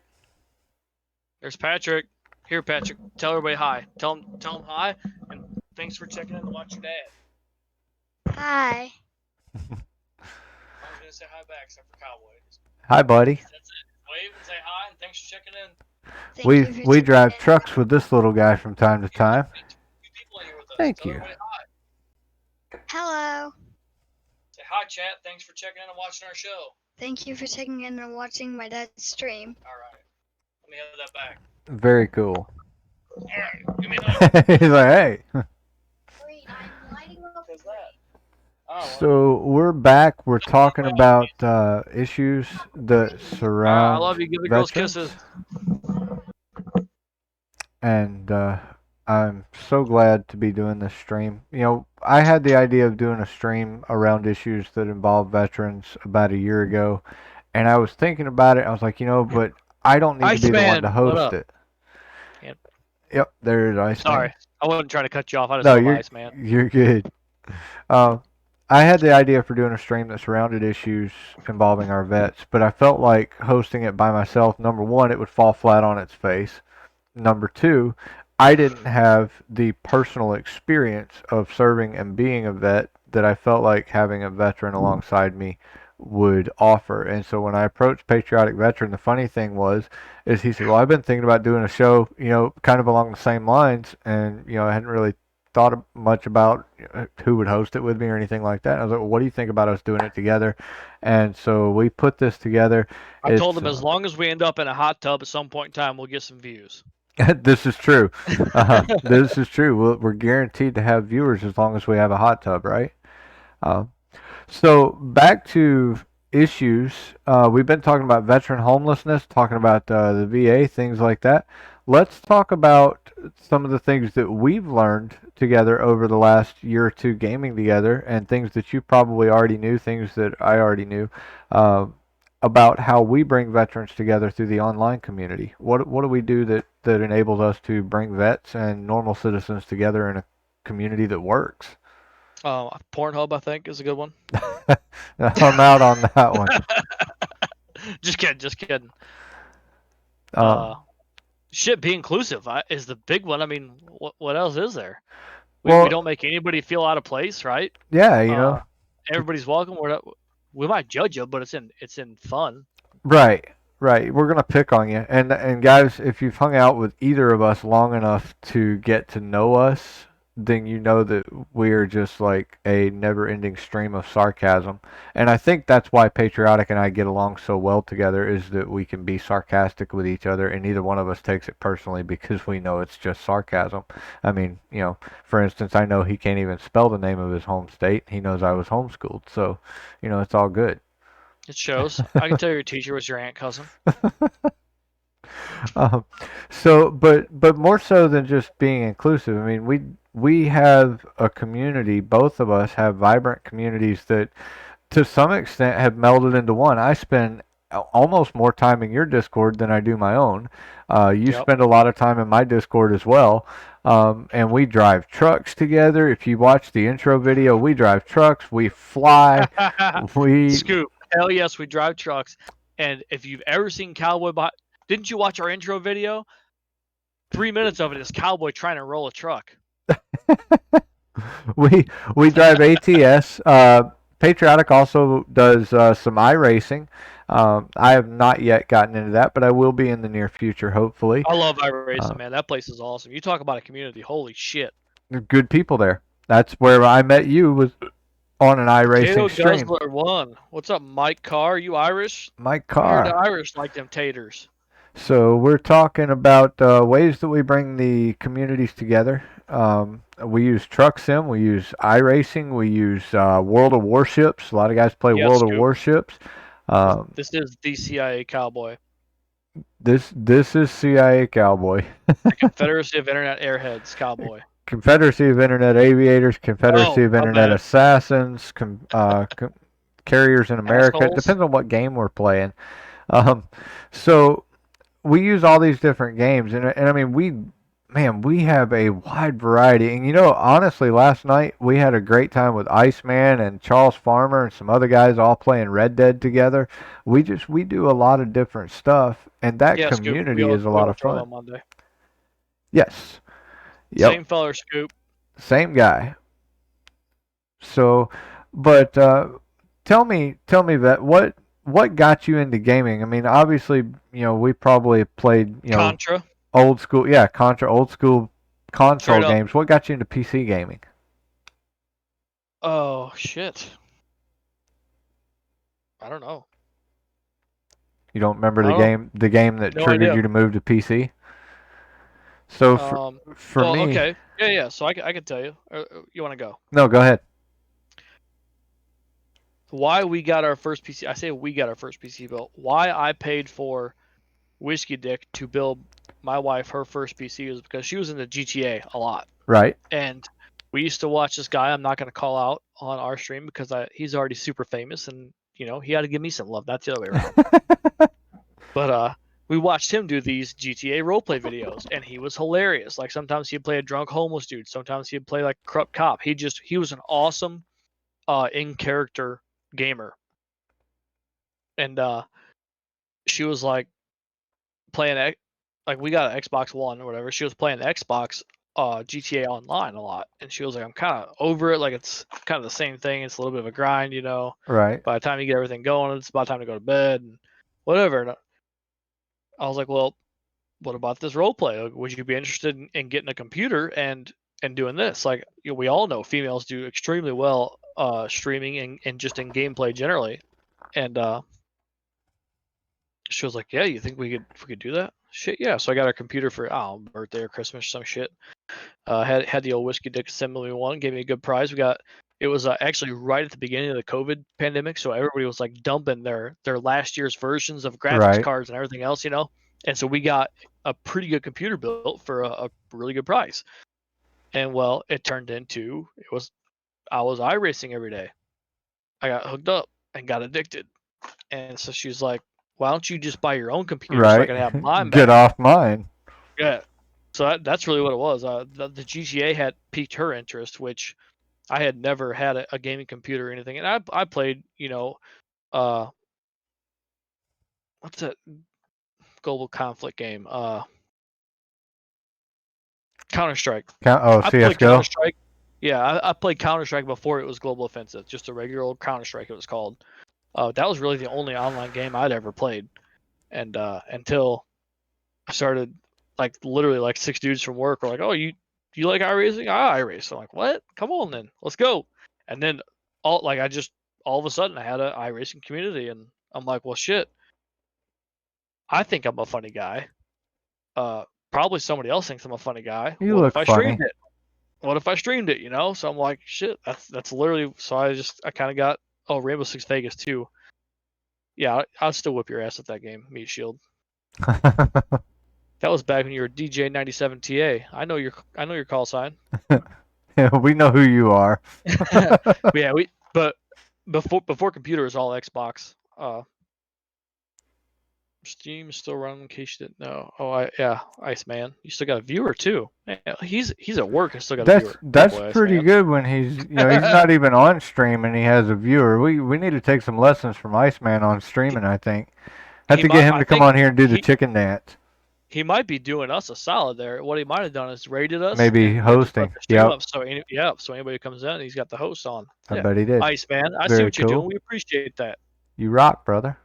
Scoop, shut up. He's gonna shut it down now. So for me, gaming started. Flight sim is what got me into PC gaming. I got my first flight simulator when I was 9 years old. Somebody gave me an Atari computer, which was. Did they even have computers when you were 9? Yeah. I'm not that old. So they gave me the Atari computer. It's basically an Atari system with a joystick. And back then we were happy with a joystick and one button. And that's what we had. And then it had a standard computer keyboard. JCPenney's catalog, right? Let's not going to go there. I saw that sink in. That was a water joke. So the only game that I had for this Atari was a Cessna 172 flight trainer. and it was literally just a 2D instrument panel. All of the runways were just gray strips on flat green surfaces. There was no such thing as three-dimensional anything. The mountains were just, polygons, like green polygons in the distance. No, it was green, black, and white. That was the only three colors in the whole thing. And I played that thing for hours. I learned exactly how to get that plane to speed to take off. And you couldn't even go outside and look at the plane. There was no 3D plane model to view. It was literally just the instrument panel. But I would play it for hours.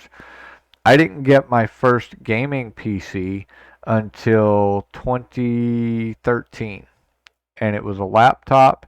Um, it had 1.5 gigs of RAM in it. It had like a 200 gigabyte hard drive, I think, and just onboard graphics. And I put Flight Simulator X on it. And I started with Flight Sim 9. I got it where it was looking really good, and my buddy Apod, Apod talked me into going to FSX, and I'm like, I don't know, I just got Flight Sim 9 to where it looks incredible. He's like, yeah, but you won't believe FSX. So I downloaded FSX, and I uninstalled FS9, and I spent 5 years from 2014 to 2019 modifying FSX to get it to where it looked incredible. And we spent more time configuring, and you know personally this is true.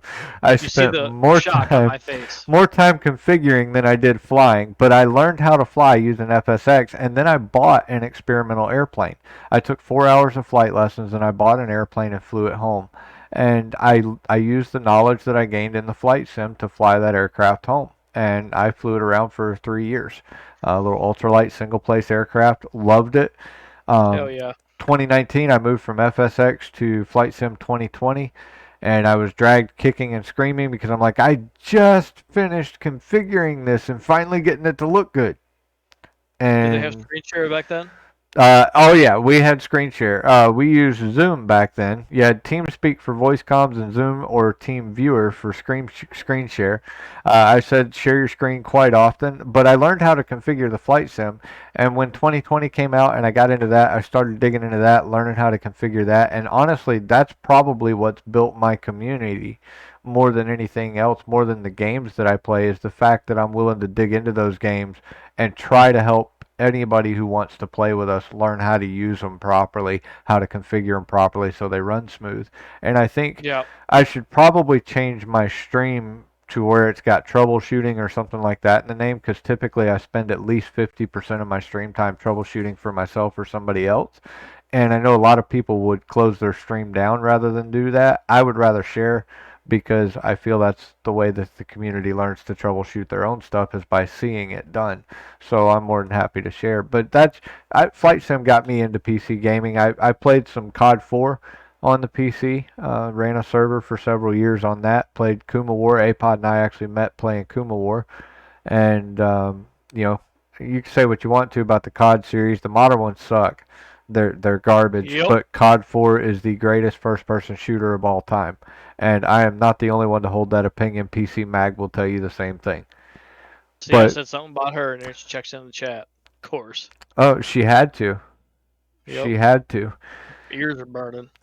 So yeah, that's what got me into gaming, and now Patriotic and I, use that to connect with other people, make a lot of friends, and we work with anybody that wants to come and play with us. We'll teach them how to do what we do. We hang out, we have a great time. If you've ever been in one of our Red Dead sessions, ridden in a posse with us, then we have a lot of fun. We cut up, we goof off. If you've ever been trucking with us, you know that we'll go from Alaska to Mexico just to see what it looks like. That's just us, and we'll fly anywhere in Flight Sim. We do some IL-2. If you play the IL-2 combat simulator for World War II, we do a little bit of that as well. We'd love to have you guys come and join us sometime. So, yeah, our posse's always open. Yeah. Yep, we always have room. What you sipping on there? Coffee. Still? Always. Hey, nobody told you it's 4:30 in the afternoon? Coffee is the elixir of life, my brother. It'll stunt your growth. That's a lie. I'm 6'4". Don't. I see the look on your face. Don't. I can see the wheels turning in your head. Nope, I'm good. I'm Just just gonna sip on this dial bourbon it here. back. So Solid, you messaged in Discord that you had a controversial question to ask. We're up towards the last segment of the show, but I want you to go ahead and ask that question because I think it's a topic that should be discussed and brought out where people might get a little understanding. So go ahead and ask that question in chat, and then I'll let Patriotic take a swing at it, and then I'll give my viewpoint when he's done. This was a really good question. And by the way, Patriotic, you saw the comments from Flying Venom earlier. Yep. This is a young man we should definitely be talking to. This young man was elected to his local delegation to represent his district at the Republican National Convention. At 18 years old, he unseated somebody who'd been holding that position, I believe, for about 20 years and won an election against him. So, pretty impressive. Yeah, that's definitely impressive for sure. That's pretty cool, Speedy. I think she's probably still typing. Come on, Solid, spit it out. Don't keep us waiting. Actually, you know, no, she's here because she said welcome to Mel, so she is here. I know she put a lurk in. There we go. So I've seen some different articles stating the VA had corruption when it came to funds and scams, things like that. Have you guys heard of anything like that? Go ahead, Patriotic. Nope. I have seen some issues, but not with the VA itself. Like any other organization in the world, it's made up of humans. And there are corrupt humans. Let's just face it. There are good bikers, there are bad bikers. There are good cops, there are bad cops. There are good politicians, there are bad politicians, and there are good VA officials and there are bad VA officials. So individuals being corrupt, I can believe that. I'm sure it happens. Money gets moved, misplaced, used where it shouldn't be used. I believe that happens with all my heart. Is it a systemic problem throughout the entire VA? No, I don't think so. I think the problem is that the VA is underfunded. I think the VA is severely short-staffed. We have a VA here in VA Memphis. is not underfunded. I'll tell you that right now. It's underfunded for the things that it should be funded for. The funds are not placed properly, if that makes sense. And that's not because of the people within the VA trying to make things right. That's because of the politicians above the VA determining which areas of it get funding. You know, no, A slap out the hard disagree as well. you believe so? Yeah. Okay. Why? You're talking to the guy. Right. You want to talk about my 2 dental appointments? Let's talk about corruption versus mismanagement of Wasteful funds. spending. Right? Like, corruption to me is the guy taking, hey, this is for veterans, and I'm going to put it in my pocket. That's corruption, right? Agreed. Mismanagement of funds is what I just go through every day, it seems like. So tell the dentist story. That's a good one. That's a great answer to this question. Well, I want to tell a big old lead-in dentist story too, because we got to give old President Trump a shout out. So, one of the first bills, I used to say the first bill, but I'm not 100% positive it was the first. It was the first publicized bill that President Trump signed, was called the Patriot Act.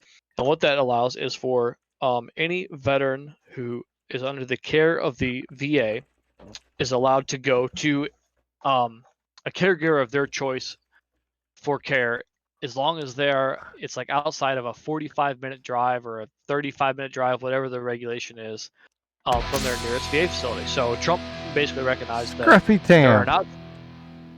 What? Who? Sorry, What? Scruffy Tam dropped the follow. Hello, brother. Is he in here? What up, He's Scruffy here. Tam? That's what's up. I'm sorry, I cut you off. No, it's all good, man. That's a good one to cut me off for. So basically, Trump said if it's too hard for our veterans to get to an actual VA facility, then we're gonna let them go anywhere they want in the community. Now, anywhere, Scruffy Tam thought he was already following. Yeah, you know what? You can make it up to us later by giving us an interview, which you're gonna do next Sunday at 3 p.m. Central. So any veteran that doesn't have the means or transportation or whatever to go to the nearest VA facility, which could be honestly, the one I was going to was 2 hours and 10 minutes one way. So you're talking by the time you get there, park all that, it is a 5-hour round trip, and that's not including any exams or treatments I'm having, right? So it was a day, an entire day I had to set aside to do a VA appointment, let alone the $80 in fuel or whatever to get there and back. So catapulting off of Trump signing this bill, I recently sought some dental care. Got referred to a dental office about 55 miles from my house, so about an hour and 15-minute drive one way. So cut the drive in half, basically, for me. Super thankful for it. Go there. Hey, got to set up an appointment. They're like, all right, we got you an appointment for February 18th. I'm like, all right, cool. Same day, I get an email. Hey, got you an appointment for February 23rd. I'm like, well, you just told me 18th. They reply, they're like, yeah, you have 2 appointments, one for the 18th and one for the 23rd. I'm losing the glasses. I'm getting tons of glare. Sun's setting over here. So they're like, yeah, we got 2 appointments, one for the 18th, one for the 23rd. And I'm like, well, all I was told is that I'm getting a cleaning. So I don't know why we have 2 appointments there. And they were like, yeah, the VA has us set it up to where you're having 2 appointments. So you're gonna show up for one, and we're gonna clean one half your mouth. You come back, and we're gonna clean the other half your mouth. I'm like, what? That don't make no damn sense. And they're like, nope, they don't. But that's the way the VA sets it up. So I go to my appointment, 10 o'clock a.m. They clean half my mouth. I'm out in the parking lot at 10:25, even though it was a 1-hour appointment. So they could have efficiently done my entire mouth in one cleaning, but because of whatever VA regulation there is, I had to come back for a second one. So now the VA not only is responsible for 2 different dental appointments for one cleaning, right? So they're getting charged twice for that. The VA also reimburses me for my fuel. So instead of giving me $70 for one appointment, they're giving me $140 for 2 appointments and paying 2 dental bills. So corrupt? No. Are they, in my opinion, are they fudging the books to make it look like they spend more money than they actually do? Yes, because they spend more money than they need to. Simple as that. There's no reason to have 2 separate appointments for the same damn thing. And that's just one example. I mean, I've been under VA care since 2000 shit, I think 9 is whenever I enlisted or whatever with their care. So how many veterans are That's there? A actually a million? much better explanation than what I was given. I said the funding wasn't there for what they needed. It's there, but it's being misused. Mismanaged so bad. It's poorly managed. But at what point did we And actually like, let's think the even government talk would about handle veterans something care. correctly? Just take it down to the basis of veteran care too. Is it easier for me to make 1 appointment or 2 appointments? Fucking obviously 1. Less time. Right. So it's all a big old spider web of bullshit. And I think, not to get too political, I think this administration has messed that up. Okay, so there's a follow-up to that, and then this will be the last segment for today. Is there more the VA could do for vets than they are? My personal opinion isn't so much that there's more they could do as it is that the veterans aren't able to they're not able to take advantage of the things that are available because they don't know how. And that's the biggest place where we fall short, is educating veterans on how to access the VA, how to use every resource that they have.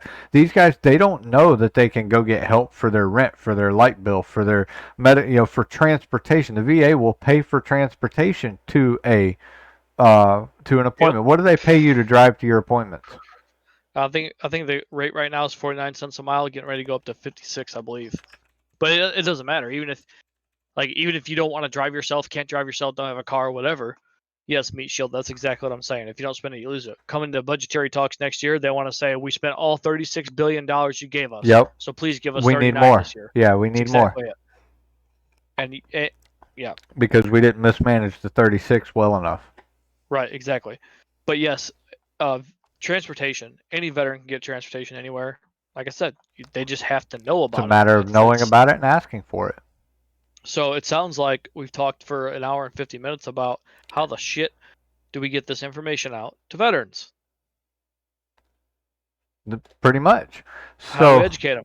Do I want to go sit in a classroom? Do I want to? If they say all veterans are welcome, come to the local high school gym for a seminar. Guess who ain't showing up? This guy. you know that's a good point, Solid. Biggest beef isn't necessarily aimed towards the VA, but the biggest beef with companies, they'll happily spend millions of dollars on a 30-second to a minute long commercial. Buy a Super Bowl commercial, $5 million for a 30-second slot minimum, guaranteed. I get that it helps spread the word, but at the same time feel that they could use the money differently. They could use the money differently. They could hire more than one VA officer for a county with 50,000 vets in it. They could put up They have billboards. they Even have homeless hired people more read now. billboards.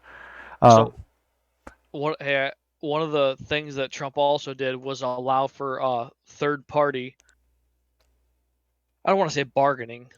Third party companies to partake in the process of getting VA claims done. So like my entire VA claim that I have, I was not touched by a VA doctor or facility the entire time because his bill allowed me to be evaluated by an outside company. Right. So now instead of putting money, like I'm sure you remember like 10 years ago, it was a big thing like, hey, let's make our VA facilities bigger and better, right?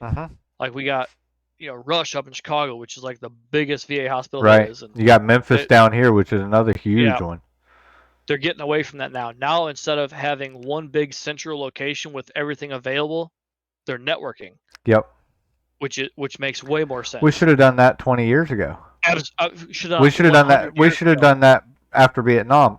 There shouldn't have been a need for a Vietnam vet in 1975 to have to drive from Montgomery, Alabama to Birmingham in order to get something checked Right. out. Right, and that's exactly so. So now we're going back to that. The World War II guys, there was still a lot of like hometown doctors back in that day. 80 years ago.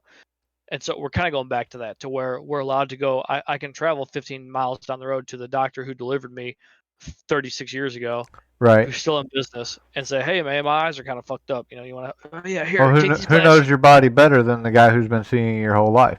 Right, and so that's what the Patriot Act from Trump kind of did, was allow us more networking as opposed to a higher level of care at a single location.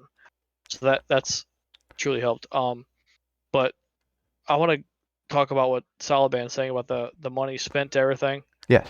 The Super Bowl's coming up, so I'm gonna go ahead and drag that into our shit. Right? How much money is gonna be spent on the Super Bowl? Probably billions, right? I mean, yeah. Price for tickets, sales, commercials, all that stuff. Yeah. She says too fucking much. Well, guess what? Right on.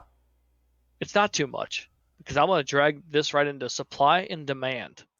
There is a demand for sports. There's a demand for football. If pick a company, Coca-Cola has a commercial during the halftime show that they have the money to spend $16 million for that 15 seconds or whatever it is.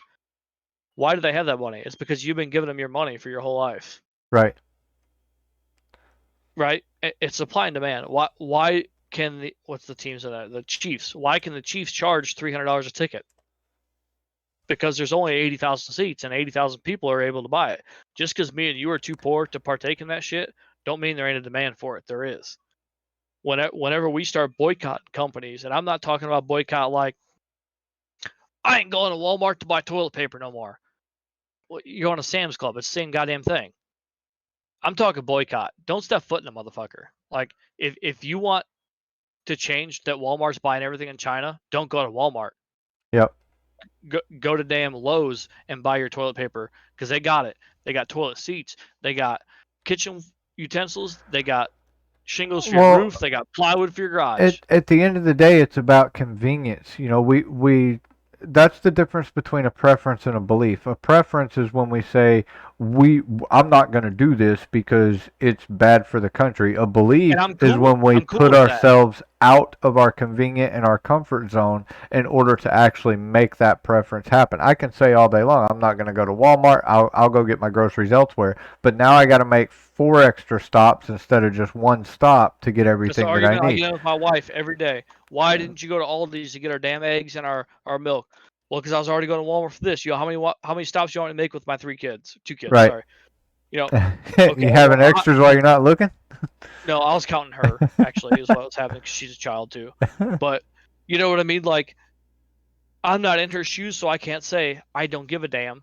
Go to this place. Like, so Right. I have to give some on that argument, but like, you can't tell me that I don't like Walmart because this, and then in the same conversation say, but Walmart's super convenient.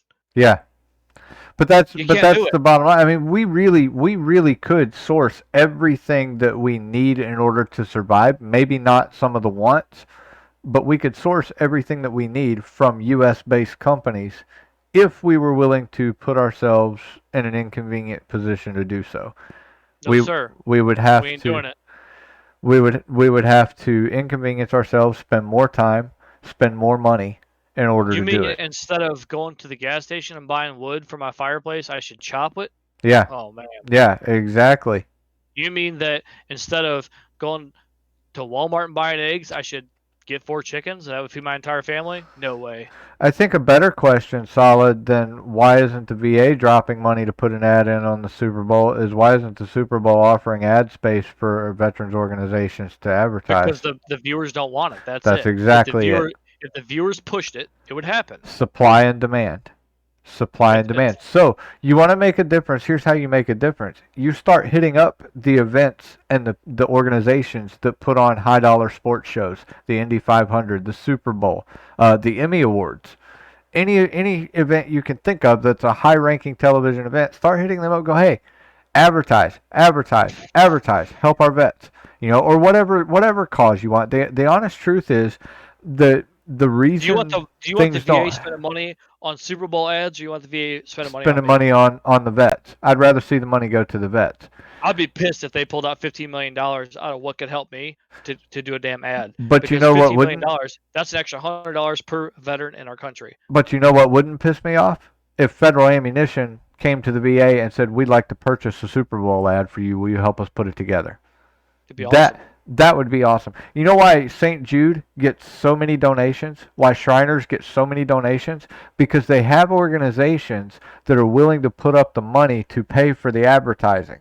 Not only that, but they also have their own advertising teams because I know one of the guys in St. Jude's advertising team, and he is very good at selling things.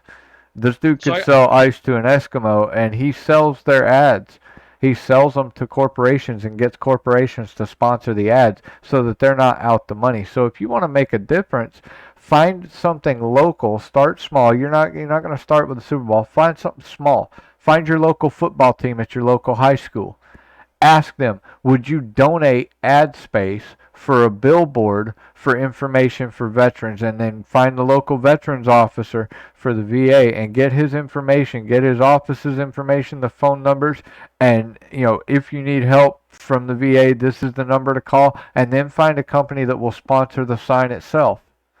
Start And here's small. another tidbit for you. Stop promoting suicide. The VA commercial right now, everybody's probably seen it. 19 veterans kill themselves every day, and if you're thinking about killing yourself, then don't kill yourself, but call this number. That way we'll stop you from killing yourself. All they fucking talk about suicide. This is literally, I just had a shrink appointment last week. It's a webcam appointment. She's like, first of all, she don't understand fucking English, which irritates the shit out of me. But that's another topic. She gets on there and she was like, "Oh, hey, how are you doing there?" I'm like, "Oh, I'm doing great, thanks. How are you doing?" "Okay, good." She's like, "Have you had any thoughts of hurting yourself or killing yourself this month?" And I'm like, "No. The only time that suicide enters my mind is when you people ask me about it. When I call the VA to set up an appointment on my iPhone here, hey, I would like to set up an appointment. I need some new pair of glasses. They're like, okay, have you thought about killing yourself this week? Like, it's everywhere. It's disgusting. And why doesn't the doctor ask that of every other patient who calls them? When I call to set up a dental appointment, why does the doctor not go, well, did you think about killing yourself this week? What makes me any better than a vet that I wouldn't have those same thoughts too? I agree. Stop pushing it. And instead encourage the guys and the girls that have served in the life that they're choosing. Most of us probably don't have that idea in our head on our regular lives. Like, well, I'm out collecting chicken eggs. I'm not thinking about how I'm going to hang myself, right? Right. I'm out collecting chicken eggs. And I come in the house. I'm like, oh, shit, I got to set that appointment for next week. What's the first thing I hear? First of all, you dial the number, you get put on hold automatically because we don't have humans anymore, right? Yep. You get put on hold, and then the entire hold message is about suicide prevention. I'm like, great, I got it. You covered your ass. Like that's truly how I feel it is. It's all that's exactly what it is. Deal. Like, okay, you attempted to prevent suicide. We got it. Well, guess what? There's still 20 a day or 18 a day, whatever the number is today. And I don't mean to minimize that at all because it is super important. But they're going to desensitize us to it is what's going to happen. They already have. But I mean even further. Yeah. Now that they are running TV ads, and the first one I saw, I paused the damn thing and I told I fucking started yelling at her. I'm like, this is bullshit. Like, first of all, they should not be spending my money on this shit. And I'm not saying I'm entitled to it or none of that shit, but I'm just saying, when I say my money, I'm speaking for veterans, especially those who can't make ends meet, right? They should not be spending VA money on this shit. Second of all, stop talking about damn suicide. Every single ad, you scroll Facebook and you see 22 a day Valhalla. Fuck you guys. Quit using my brothers who can't cope to sell your t-shirts. Yeah. It's bullshit. Stop it. Don't support those people. You talk about supply and demand. Stop buying this shit. They don't support nobody. You want to support a veteran? Get off your ass and go do something about it. Yeah. Go help somebody. Go take a veteran out for a cup of coffee. Go take him to a movie. Yeah. Take him to a fucking zoo. Invest help time. America or something. T-shirt ain't gonna fix it. Buying a hoodie ain't gonna fix it. Buying Black Rifle coffee ain't gonna fix it. Changing your Facebook status sure as shit don't fix it. Yep. Do something. And guys, that is the whole idea behind this show. We're coming down to the end of the broadcast, but that is the whole reason that we put this show together, is to do one thing, to prompt you to get up and go do something. To find out, and maybe it's not veterans for you. Maybe veterans isn't the thing that you're called to make a difference with. Maybe it's, troubled kids. Maybe it's animals. Whatever it is. Figure out what it is that means important. Bring it here. We'll bring it out. Right? You whatever it is that's important to you, do something about it. At the end of your life, the only thing that's going to make a difference 50 years from the day you die is the time that you invested in someone else. Somebody told me that. Actually, he used a child. He said, 50 years from today, the only thing that will matter today, 50 years later, will be time that you gave to a child. He said, because if you invest in somebody your age 50 years from now, they're probably not going to be here either. So find something you care about, invest in that, and then take that investment and teach it to the younger generation. That's where America fell short. We quit teaching our kids to invest in our veterans. We quit teaching our kids to invest in their own country, and instead we tell them that the country owes them something, and we've raised an entitled generation of ungrateful brats who have no idea what sacrifices have been paid so that they can wake up and go drink a $7 cup of coffee at Starbucks at 10 o'clock in the morning, not work a job, draw a paycheck, have their housing and their food paid for. That's where we screwed up. So do something. Go out into your community, find something you can make a difference at, and do it. It doesn't have to be big. I mean, what we're doing here today, this is not big. This is just two guys having a conversation with you. But if it prompts you to get up and do something, then it becomes big. I've always said the same thing. My motto since I first got on a path to start helping other people has always been very simple. I cannot change the world. There's nothing I can do to fix Washington, D.C. by myself. There's nothing I can do to fix even the state capitol by myself. I can't change the world, but I can change the world around me. I can change the day for that one veteran that I come in contact with, and I pick him up a cup of coffee, or I just say thank you for your service, or maybe I happen to be walking past his house and his flag is wrapped around the flagpole, and I unravel it and salute it and put it back straight. That is a big deal, because that is time invested in somebody else. And yes, Scoop, as Kennedy said, ask not what your country can do for you, but what you can do for your country. What you can do for your country. You got to do it in his voice if you're going to say it. I can't do it. Can't do it in his voice. But what you can do for your country today is very simple. Invest your time in somebody else to make their life a little bit better. And I guarantee you, when you start looking for people to invest in, the struggles that you're going through in life will suddenly decrease in size. I can be broke, and I mean broke, and I can invest what little bit of time I might have into somebody else. And no matter what my personal situation is, it's always interesting to see how it makes my day better to invest in somebody else. Patriotic, you got anything to add before we sign off the air here? I got so much to add. Are we done? This is it. This is the end of the broadcast for today. Okay, well, the biggest thing I have to add is, let's go, Brandon. Let's go, Brandon. I'm down with that. Hey, we're going to head over to Patriotic Veterans Discord, and we're going to hang out. Drop that link in there.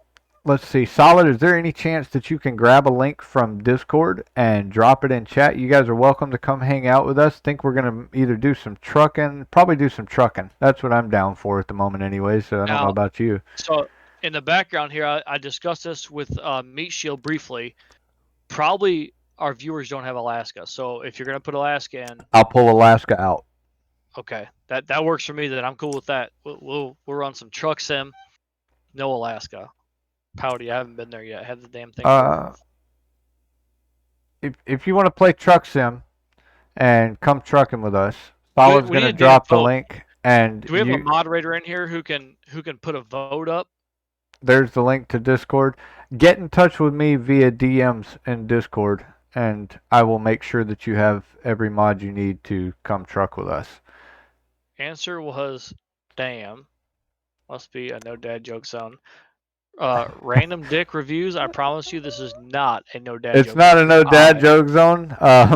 But the mods are watching because of the topics that we discussed. New people that we're not familiar with. She's kind of being real careful with. So sorry if we popped your message there prematurely. We just we know with the topics we discussed, we're going to generate some hate from time to time. So we're trying to be careful with that. Sorry about that. Solid, can you get the raid set up for me, please? I gave her a channel to go raid Microsoft Flight Sim, Factual Gull. We're going to raid Factual Gull. Oh, Can Do is stacked up with 60 viewers. Factual Gull moderated for CD for a long time. She's a great pilot. She's a lot of fun, and she's in the process of building her channel. And so I asked Raid Iceman. I asked Solid if she would set up a raid going to Factual Gull, and it is set up and ready to go. Guys, thank you so incredibly much. Man, we've been right at 20 plus viewers all day. Yeah, it's been fucking awesome. Super appreciative for all you guys coming in. For real, jump in that Discord. The conversation ain't got to stop now. I'm just getting buzzed. I mean, I'm just getting started. That's right. We'll keep talking while we roll. That's for sure. And you can watch Cowboy crash at least 3 trucks today. I mean, at least 3, guaranteed. Thanks for all the follows, the raid. You guys are absolutely stellar. This has been a great first day. This is way better than I expected it to be as far as the number of viewers that we maintained. And we will be back next week at 3 p.m. Central with another broadcast. Solid Bank, can we get that link thrown up for the Veterans Crisis Line one more time while we end here, just in case we got any veterans who want to make a phone call? That's a good idea. Don't be ashamed. Fuck it. You want to call me? Call me. Get on Discord. I'll give you my phone number. We'll talk. You know what? I'm down for the same thing. All right, y'all. Appreciate it. Let's go. Who we going to raid out? Factual Gull. Factual Gull. Oh, like Seagull. Yep. Factual Gull. Okay. Thank you so much. Thanks for the mods. We're raiding.